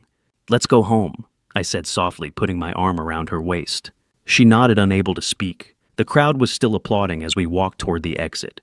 They parted for us, creating a path through the tables, through the witnesses, through the phones still recording. People reached out to touch my shoulder, Kathy's hand, offering blessings and comfort as we passed. I looked back once. Jason sat at the table with his head in his hands, his whole body shaking with sobs. Amber sat beside him, arms wrapped around herself, staring at nothing. The folder full of documents still lay spread across the white tablecloth. Evidence of everything we'd lost, everything they'd taken, everything that had finally been exposed. Neither of them looked up as we left. Miguel walked us to the door. The applause followed us all the way, echoing off the walls, filling the space with sound. And then we were outside. The cool Arizona night air hit my face like a blessing. The parking lot was quiet. No voices, no phones, no witnesses. Just the distant sound of traffic and the rustle of wind through the palm trees. Kathy leaned against me heavily, and I held her up. We stood there for a moment, breathing, letting the silence wash over us. "It's over," she whispered. I kissed the top of her head. It's over, and for the first time in 3 years, I believed it might actually be true. We'd barely made it to the car when I heard footsteps running behind us. "And that, please." Jason's voice desperate and broken. I kept walking, my arm steady around Kathy's waist, supporting her weight as she limped toward the Honda. The parking lot was dim, just a few streetlights casting long shadows across the pavement. The air was cool now, almost cold after the warmth of the restaurant. "Hey, Dad, please just let me explain." I turned around. Jason stood 10 feet away, breathing hard. His expensive suit wrinkled his face, streaked with tears that hadn't stopped. Behind him, Amber appeared, moving slower, her arms wrapped around herself. She'd taken off the fake belly. Without it, her dress hung loose and shapeless. She looked smaller somehow, diminished. "There's nothing to explain," I said quietly. "You made yourself very clear in there." "I didn't mean—" Jason's voice cracked. "I wasn't thinking. I didn't understand how bad things were." "You didn't ask," I said. The same words from inside. They were still true. "You had 16 years to ask. 16 years to wonder what happened to $2 million. 16 years to check on your mother." Jason flinched like I'd struck him. Amber stepped forward. "This is just a misunderstanding," she said, but her voice lacked conviction now. The confidence from dinner was gone. "We can work this out. We can—" "No," I said. "We can't and we won't." I turned back to the car, fishing my keys from my pocket. Opened Kathy's door first, helped her into the passenger seat. Her hands were still shaking. The stain on her stocking had spread wider. "Fine." Amber's voice rose sharp and angry. "You want the truth? Yes, I'm in debt. $230,000 in credit cards and personal loans. I needed that inheritance money. I needed—" Jason spun around to face her. "What? $230,000? Amber repeated, her voice shrill now. "The business is failing. Derek's been stealing from you for years, and I've been trying to keep us afloat while you—" "You never told me," Jason said, his voice hollow. "You said we were fine. You said—" "Your parents were going to leave it to you anyway," Amber shouted. "The insurance money, the house, everything. Why should they keep it when we need it now?" The way she said it, like Kathy and I were just obstacles, just things standing between them, and money they had already decided was theirs. Jason stared at her for a long moment. Then he said very quietly, "Get away from me." Jason, "We're done," he said. "Whatever we were, whatever I thought we had, it's done. Get away from me." Amber's face contorted anger and desperation, and something that might have been fear. She looked at him, then at me, then at Kathy sitting in the car, and then she lunged for Kathy's door handle. "You did this!" she screamed. "You ruined everything." I stepped between her and the car, my hand on the lock button. The door clicked shut just as her fingers reached the handle. "Don't," I said. My voice was low, calm, the same voice I'd used 30 years ago, talking people down from ledges. "Don't touch her." Amber backed away, her face-red tears streaming down her cheeks now. Not the dignified tears Kathy had cried. These were ugly tears. Tears of rage and humiliation and defeat. I got into the driver's seat.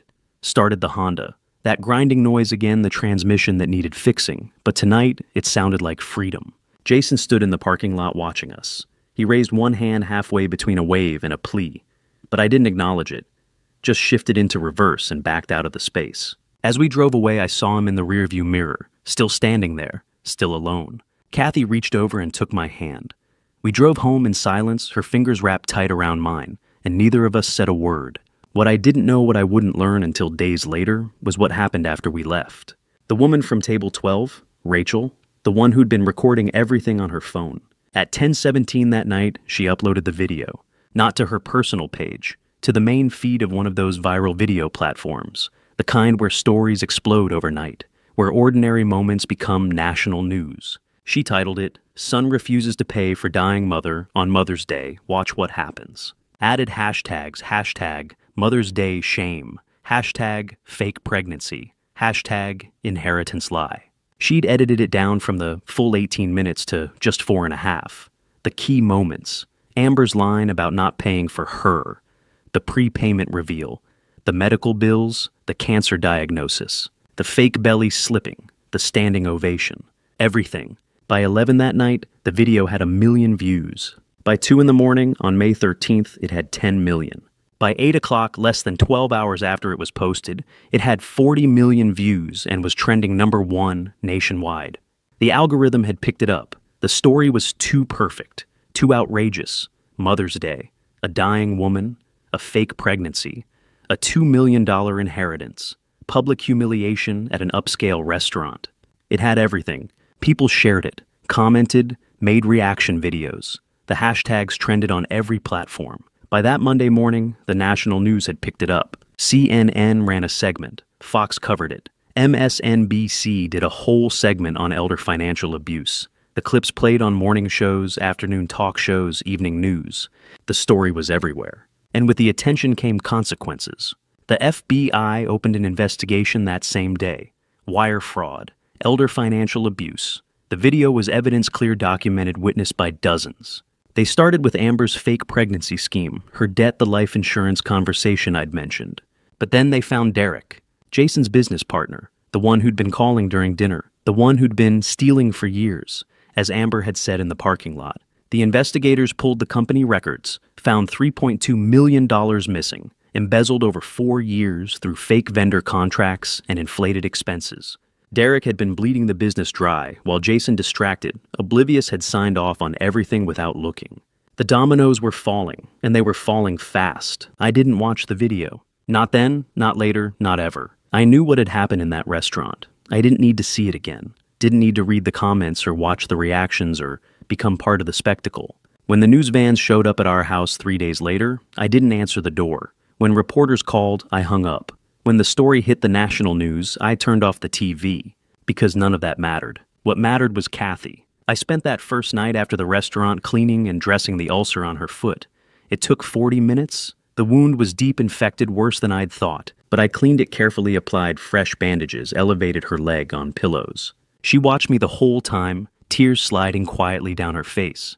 "I'm sorry," she whispered. "For what? For being a burden, for costing so much, for—" "Stop," I said, looking up at her. "You're not a burden. You never were. You're my wife, and I love you." She reached down and touched my face. "What do we do now?" I took her hand and kissed her palm. "We rest. We heal. We take care of each other. And Jason—" I was quiet for a moment. Then I said, "That's up to him now." The TV stayed off that night. The phone stayed silent. The world outside could wait. For now, there was just us. Just Kathy and me. Just the two of us trying to survive another day. And that was enough. 3 days passed in quiet. Kathy and I stayed home. I dressed her ulcer twice a day, drove her to a clinic appointment I could barely afford, picked up her medications with the money Miguel had given us. We didn't watch the news, didn't answer calls from numbers we didn't recognize, didn't open the door when reporters knocked. Just us, healing, surviving. On the 3rd day, the phone rang. I almost didn't answer, but then I saw the name on the screen. Jason. I stared at it for 3 rings. 4. Then I picked up. "Dad." His voice was hoarse, broken. "Can we talk? Please, I know I don't deserve it, but please." I was quiet for a long moment. Then I said, "Come to the house, tomorrow. May 18th, 2 in the afternoon." Jason pulled up in his Porsche, the same one from Mother's Day. But when he got out, he looked different. No suit, just jeans and a wrinkled t-shirt. His eyes were red and swollen like he hadn't slept in days. I let him in. We sat at the kitchen table, the same table where I'd signed over $2 million 16 years ago. "I found something," Jason said quietly. His hands were shaking. "Yesterday, I couldn't stop thinking about what you said, about the cancer. So, I went to your house. I know I shouldn't have, but I needed to know." He pulled out a stack of papers, my cancer bills. The ones I'd hidden in the glove box of my truck. The diagnosis from March 3rd, the treatment plan, the cost estimate. All of it. At $78,500. Jason read, his voice cracking. "Stage 2? And you didn't tell anyone? You didn't get treatment? You just—" He looked up at me, tears streaming down his face. "You chose Mom over yourself." I said nothing. "And then I found this," Jason continued. He pulled out a small spiral notebook, the kind you buy at the dollar store. Kathy's handwriting covered the pages. Dates, times, insulin doses. Jason opened to a page dated March 8th, 2 days before her collapse. Half dose again. He read aloud, his voice barely a whisper. God forgive me for what I'm doing, but we can't afford the full amount. Maybe tomorrow, maybe next week. He turned the page. March 9th. Half dose. Hank doesn't know I'm cutting back this much. I can't tell him. He'd give me his last dollar and we need it for rent. Jason's hands were shaking so badly, he could barely hold the notebook. She wrote this every day, he said. For months, cutting her doses, apologizing to God, trying to survive. He looked at me, and I was at a spa, getting a massage, ordering lobster, buying Amber whatever she wanted. He set the notebook down and put his head in his hands. What have I done? He whispered. Dad, what have I done? I was so blind, so stupid. I thought I was successful. I thought I had everything figured out. And you were dying. Mom was dying. And I didn't even notice. He looked up at me, his face destroyed. I chose money over you, he said. I chose my wife and my business and my reputation over my own parents. How do I live with that? How do I... He broke, completely. His whole body shook with sobs. I got up from my chair, walked around the table, and pulled my son into my arms. He clung to me like he was drowning, like I was the only thing keeping him above water. I'm sorry, he gasped. I'm so sorry, Dad, I'm sorry. I know, I said quietly. I know you are. We stood there for a long time, father and son, trying to find our way back to each other. The next day, May 19th, there was a knock at the door. I opened it to find a woman standing on my porch, mid to late 40s, dark hair, familiar somehow, though I couldn't place where I'd seen her. Then I remembered, table 12, the restaurant, the woman who'd been recording everything.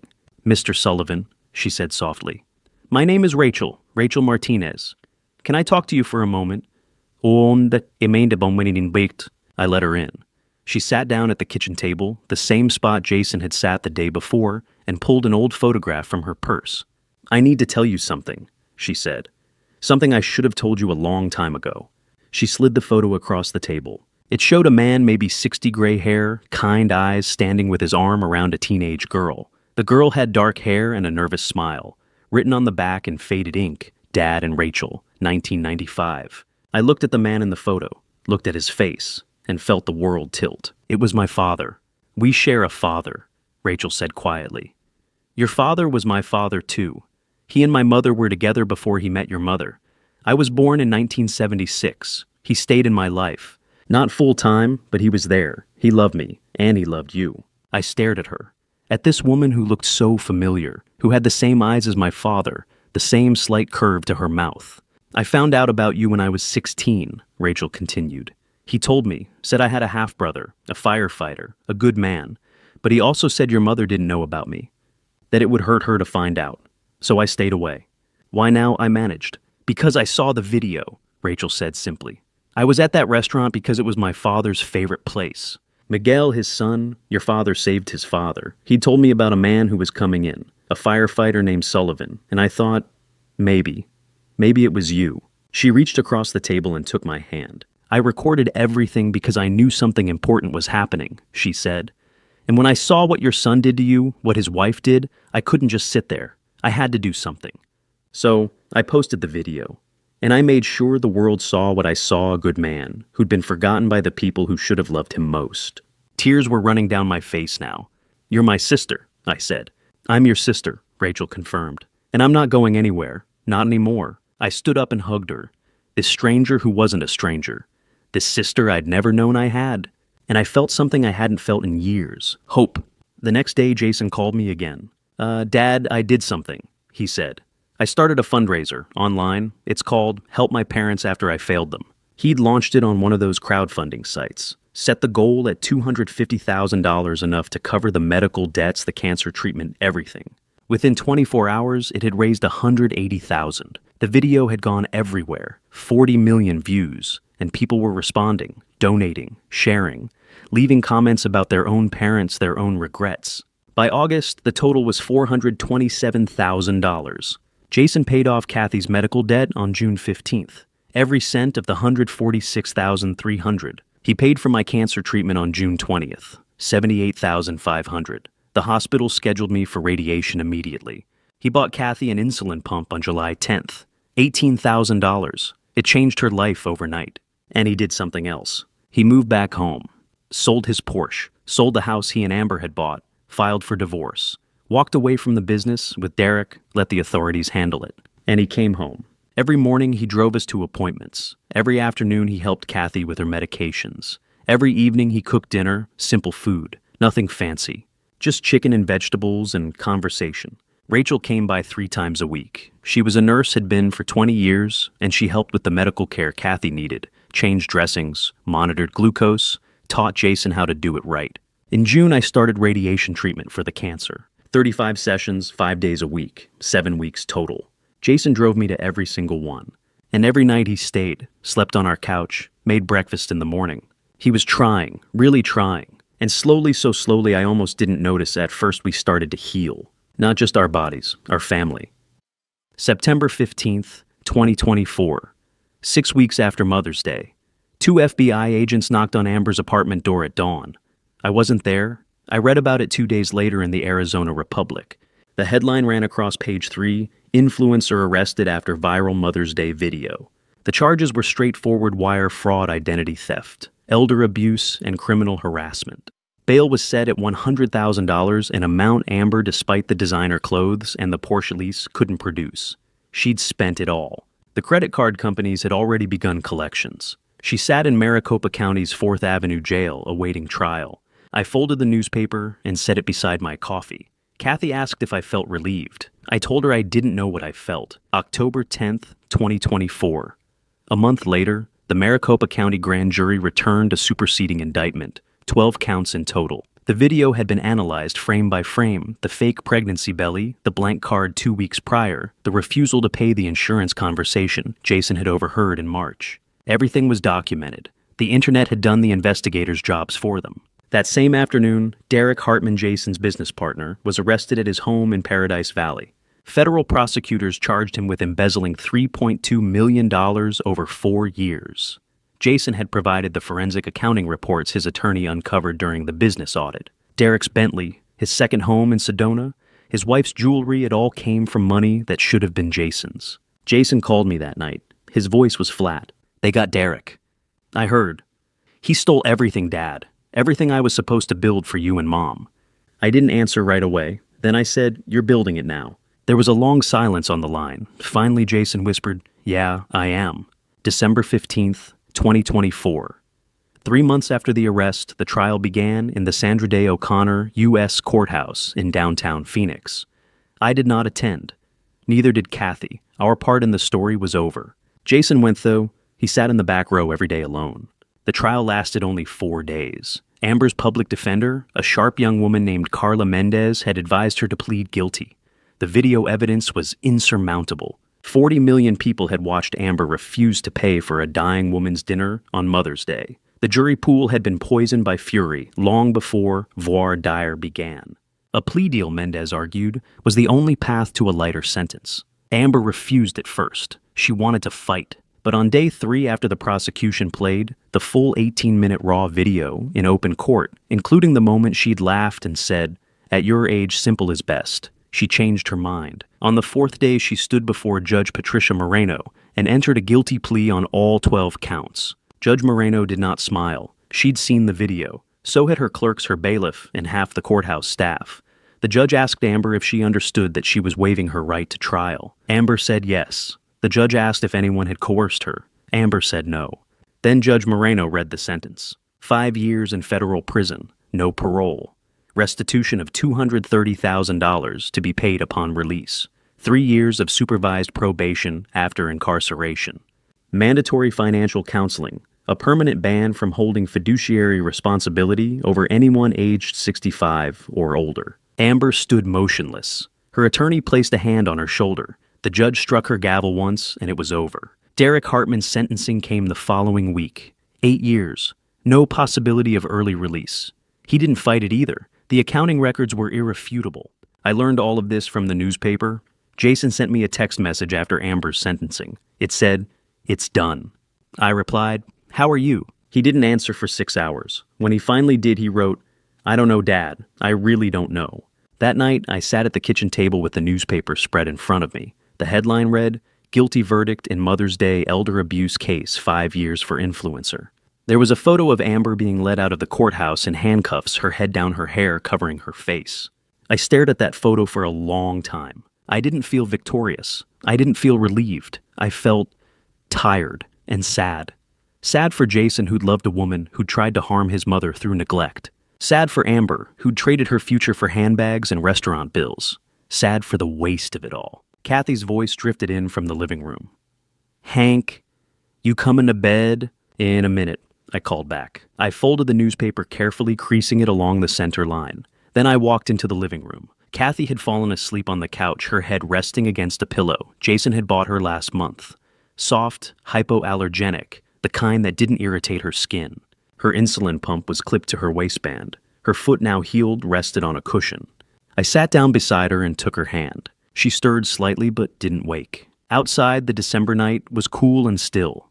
Somewhere across town, my son was probably sitting in his apartment, staring at his phone, trying to make sense of everything that had happened. Somewhere in a federal holding facility, Amber was beginning to understand the cost of cruelty. And somewhere in a distant cell, Derek was doing the same. But here in this small living room, my wife was breathing steadily, her hand warm in mine. I closed my eyes. Justice had been served. The law had spoken. But none of that mattered as much as this Kathy was alive. Jason was home. And for the first time in years, I believed we might actually be okay. I squeezed her hand gently, and I let myself rest. June 2025, 13 months after that Mother's Day dinner. 6 months after Amber's sentencing, I sat in Dr. Sarah Morrison's exam room with Kathy beside me. The waiting room had been full of families, children playing with toys, a young mother cradling a newborn. The world kept turning. Life kept happening. And somehow, against all odds, we were still here. Dr. Morrison walked in with 2 thick folders under her arm. She smiled the kind of smile doctors give when the news is better than expected. "Hank," she said, setting the folders on the counter, "your PSA is .8. I blinked. .8, down from 47 in March of last year. 35 radiation treatments completed in September. No detectable masses on your latest scan. I'm calling it complete remission." Kathy squeezed my hand so hard, I felt her wedding ring press into my skin. I didn't say anything. I couldn't. I'd spent a year preparing myself for the opposite news, for the conversation about palliative care, about months instead of years. I'd made peace with it, but here I was, still breathing, still fighting. "Well, thank you," I finally managed. Dr. Morrison turned to Kathy. "And you, Mrs. Sullivan, your A1C is 7.2%. Kathy's eyes widened. 7? Down from 10.2 last March. Your glucose levels have been stable for 3 months straight. The insulin pump is working beautifully. And the continuous monitor Jason set up," she gestured to the small device clipped to Kathy's arm, "has been logging every reading. You're doing everything right." Kathy looked down at her hands. "Jason did that," she said quietly. "He checks it every morning, every night. He sets alarms on his phone so he doesn't forget." Dr. Morrison nodded. "I know. He calls me twice a week with questions." Then she knelt beside Kathy's chair and gently lifted her right foot, the one that had bled through her stocking on Mother's Day. She peeled back the bandage. Underneath the skin was smooth, pink, new. "This," Dr. Morrison said softly, "is what I call a miracle." Kathy stared at her foot as if seeing it for the first time. The ulcer, the one that had wept for months, the one that had turned black at the edges, the one I'd been so sure would take her leg, was gone, completely healed. "Your son cleaned this wound every single day," Dr. Morrison continued. "He followed the protocol exactly. He changed dressings. He monitored for infection. He drove you to every follow-up appointment. Mrs. Sullivan, wounds like this don't heal without that kind of care. Jason saved your foot." Kathy's tears came silently the way they always did. I wrapped my arm around her shoulders. Dr. Morrison stood and made a note in her chart. "Your peripheral neuropathy has improved by about 60%. The nerve damage from years of high glucose is reversing. Slowly, but it's happening. Keep doing what you're doing." "We will," I said. After the appointment, we drove home through midday Phoenix traffic. The June heat shimmered off the asphalt. Kathy rested her head against the window, her whole healed foot propped on the seat. She didn't say much, neither did I. Some things were too big for words. When we pulled into the driveway, Rachel's car was already there. She'd started coming by 3 times a week sometimes to check Kathy's vitals, sometimes just to sit and talk. She'd brought flowers today, daisies, Kathy's favorite. Inside, Rachel was setting the table for lunch. She looked up when we walked in and grinned. "How'd it go?" "Remissioned," I said. Rachel's grin widened. "I knew it. And Kathy's A1C is 7.2. Rachel crossed the room and hugged Kathy so tightly I thought she might lift her off the ground. "I'm so proud of you," she whispered. Kathy laughed a real laugh, the kind I hadn't heard in years. "I didn't do anything. Jason did it all." "You let him," Rachel said. "That's something." Jason had sold the mansion in Paradise Valley back in February. The Porsche Cayenne was gone to repossessed, actually, since it had been leased in Amber's name. He'd moved into a 1-bedroom apartment in Tempe near the university. No granite countertops, no chandeliers, just a couch, a bed, and a desk. He'd taken a job as a project manager for a mid-sized construction firm. $85,000 a year, a fraction of what he'd once made, but honest work. He showed up at our house every morning before work to check Kathy's glucose and make sure she'd eaten breakfast. Every evening he came back to cook dinner. On weekends he cleaned the house, fixed anything that was broken, and drove us to appointments. He never asked for forgiveness. He just worked. And slowly, so slowly I almost didn't notice it happening, I started to trust him again. That evening my phone rang. Jason's name lit up the screen. "Hey, Dad." "Jason." He paused. I could hear him breathing on the other end. "I wanted to ask you something." "Go ahead."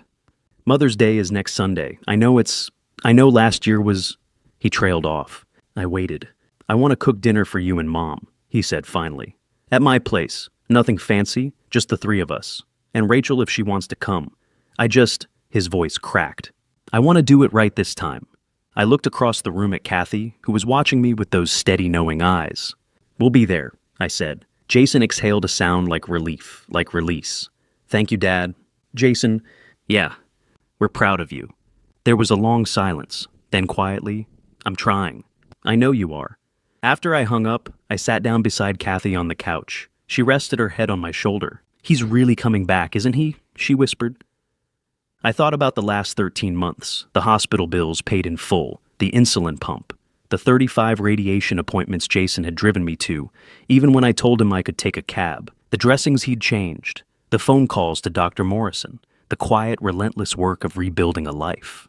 I kissed the top of Kathy's head. "Yeah," I said, "our son has truly come home." May 11th, 2025. Sunday morning 1 year, and 1 day after the dinner that changed everything. I woke to silence. Not the heavy, anxious silence of the year before, but the kind that settles over a house when the storm has finally passed. Kathy was still asleep beside me, her breathing steady, her hand resting on the pillow between us. Sunlight filtered through the curtains. The world outside was calm. For the first time in 3 years, I felt at peace. We arrived at Jason's apartment a little after noon. It was a small 1-bedroom unit in Tempe, near the university, with a parking lot full of older sedans and a stairwell that smelled faintly of laundry detergent. Rachel pulled up at the same time we did, carrying a bouquet of daisies and a loaf of homemade bread wrapped in foil. "You ready?" she asked, smiling at us. Kathy squeezed my hand. "I think so." Jason opened the door before we could knock. He was wearing jeans and a plain blue shirt, no designer labels, no tailored fit. His hair was a little longer than it used to be. He looked tired, but his eyes were clear. "Hey, Mom, Dad," he stepped aside. "Come in." The apartment was modest, a couch from a thrift store, a small dining table with 4 mismatched chairs, bookshelves made from cinder blocks and planks. The kitchen was tiny, barely big enough for 1 person, but Jason had somehow managed to cook an entire meal in it. The smell of roasted chicken and garlic filled the space. On the table sat 4 plates, white IKEA ceramics, the kind that cost $1 each, and a small vase holding grocery store carnations. No crystal, no linen napkins, no $142 bottles of wine. It was perfect. Rachel set the daisies beside the carnations and hugged Jason tightly. "It smells amazing in here." Jason smiled, a real smile, the kind I hadn't seen on his face in years. "I've been cooking since 6 this morning. I'm pretty sure I burned the potatoes twice." Kathy laughed. "I'm sure they're wonderful." We sat down together. Jason brought out the food roasted chicken with rosemary mashed potatoes, only slightly scorched at the edges, steamed green beans, and a salad. It wasn't Mastro's. It wasn't fancy, but every bite had been made with care. For the first hour, we just talked. About small things, Rachel's patients at the hospital, Kathy's new knitting project, the book I'd been reading. Jason told us about his job, about the team he was managing, about a difficult project that had finally come together. He spoke with a kind of quiet pride I hadn't heard from him before, the pride that comes from doing something hard and doing it well. Rachel teased him about his cooking. Kathy told embarrassing stories from Jason's childhood. And I just listened. I listened to my family whole again, sitting around a cheap table in a small apartment. And I realized this was what I'd been fighting for all along. At 2 o'clock after we'd finished eating and cleared the plates, Jason stood and walked to the kitchen counter. He picked up a thick manila envelope and brought it back to the table. His hands were shaking slightly as he set it down in front of me. "Dad," he said quietly, "I need you to open this." I looked at Kathy. She nodded. I picked up the envelope and pulled out the contents. Inside were receipts, dozens of them, each one stamped "paid in full." Phoenix Multi-Specialty Hospital, $12,847. Paid. Valley Cancer Center, $78,500. Paid. Diabetes. Supply Company, $18,000. Paid. Southwest Cardiology, $7,200. Paid. Community Health Pharmacy, $27,000.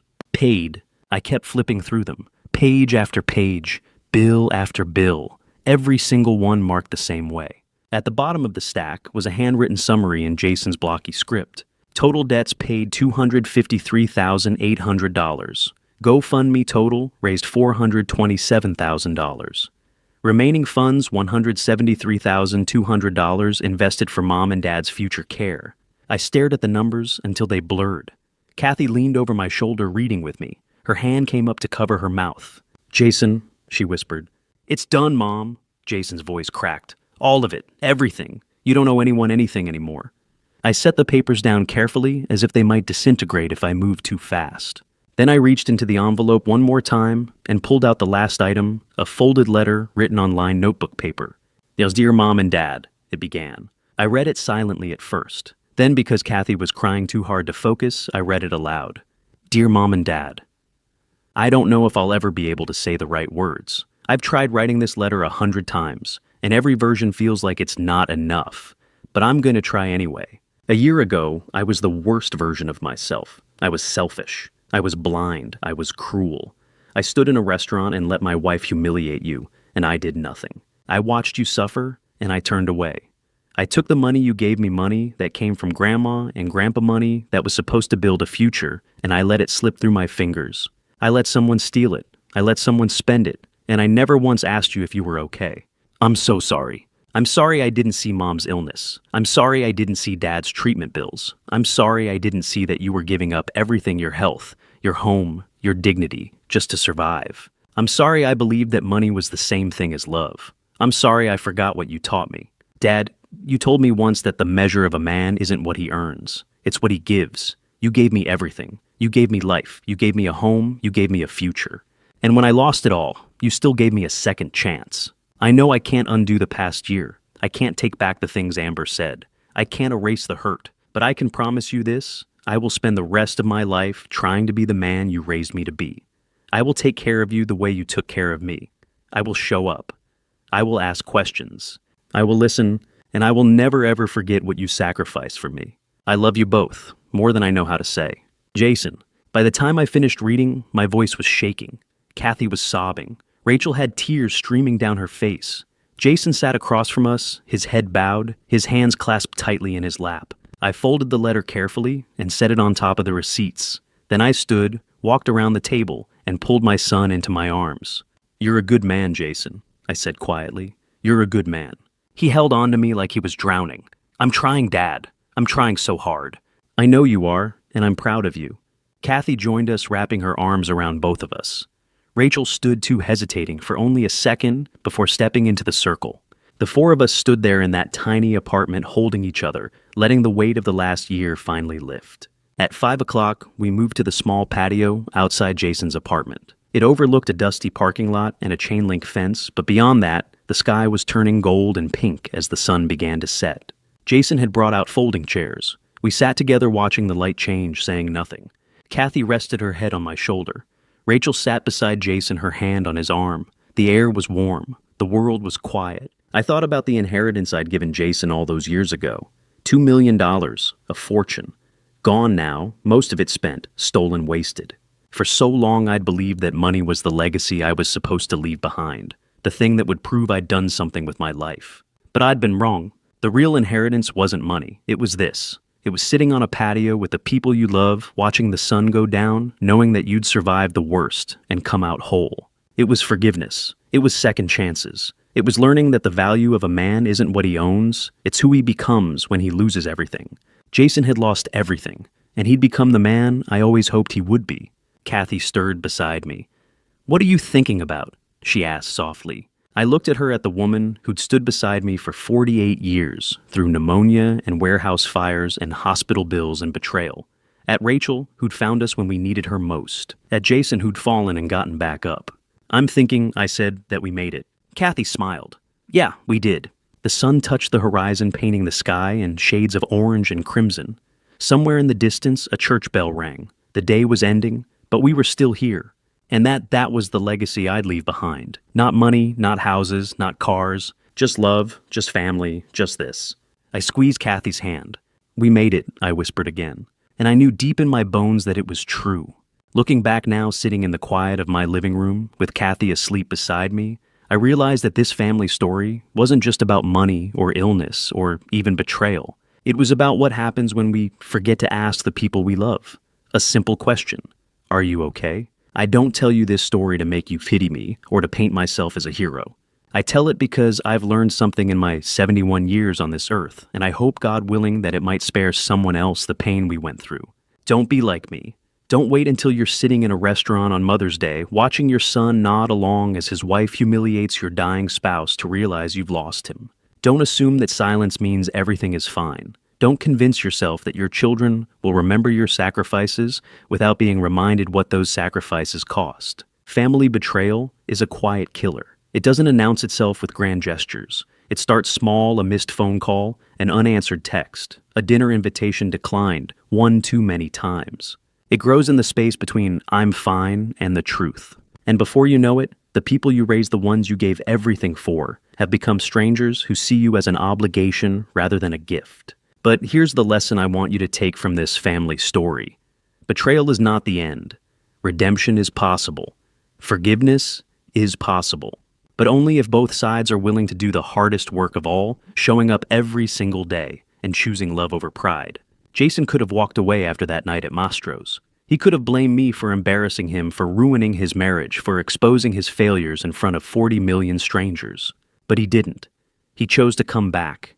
He chose to sit in the wreckage of his own mistakes and rebuild brick by brick the relationship he had destroyed. And I, stubborn old man that I am, chose to let him. That's my advice to you. If someone you love has committed family betrayal against you, give them a chance to make it right. Not because they deserve it, not because it's easy, but because love, real love, is not about keeping score. It's about deciding that the person in front of you is worth more than the hurt they caused. Now I'm a man of simple faith. I'm not a preacher, and I don't claim to know all the answers. But I do know this: God didn't put us on this earth to hoard our blessings, or to measure our worth by the size of our bank accounts. He put us here to love each other imperfectly, messily, desperately, and to forgive when that love is tested. So, if you're watching this and you're estranged from your parents, your children, your siblings, pick up the phone, send the text, knock on the door. Life is too short, and family betrayal cuts too deep to let pride be the thing that keeps you apart.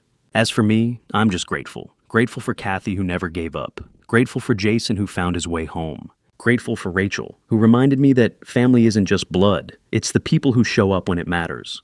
This is our family story. I pray yours ends with hope too. Thank you for walking with me through this journey to the very end. I'd love to hear from you in the comments.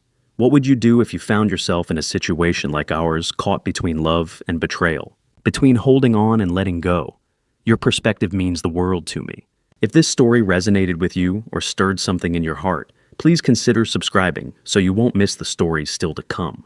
A gentle reminder: while this narrative draws inspiration from real-life themes of family sacrifice and reconciliation, certain elements have been dramatized for storytelling purposes. If this particular style doesn't align with your preferences, feel free to explore other content that speaks to you.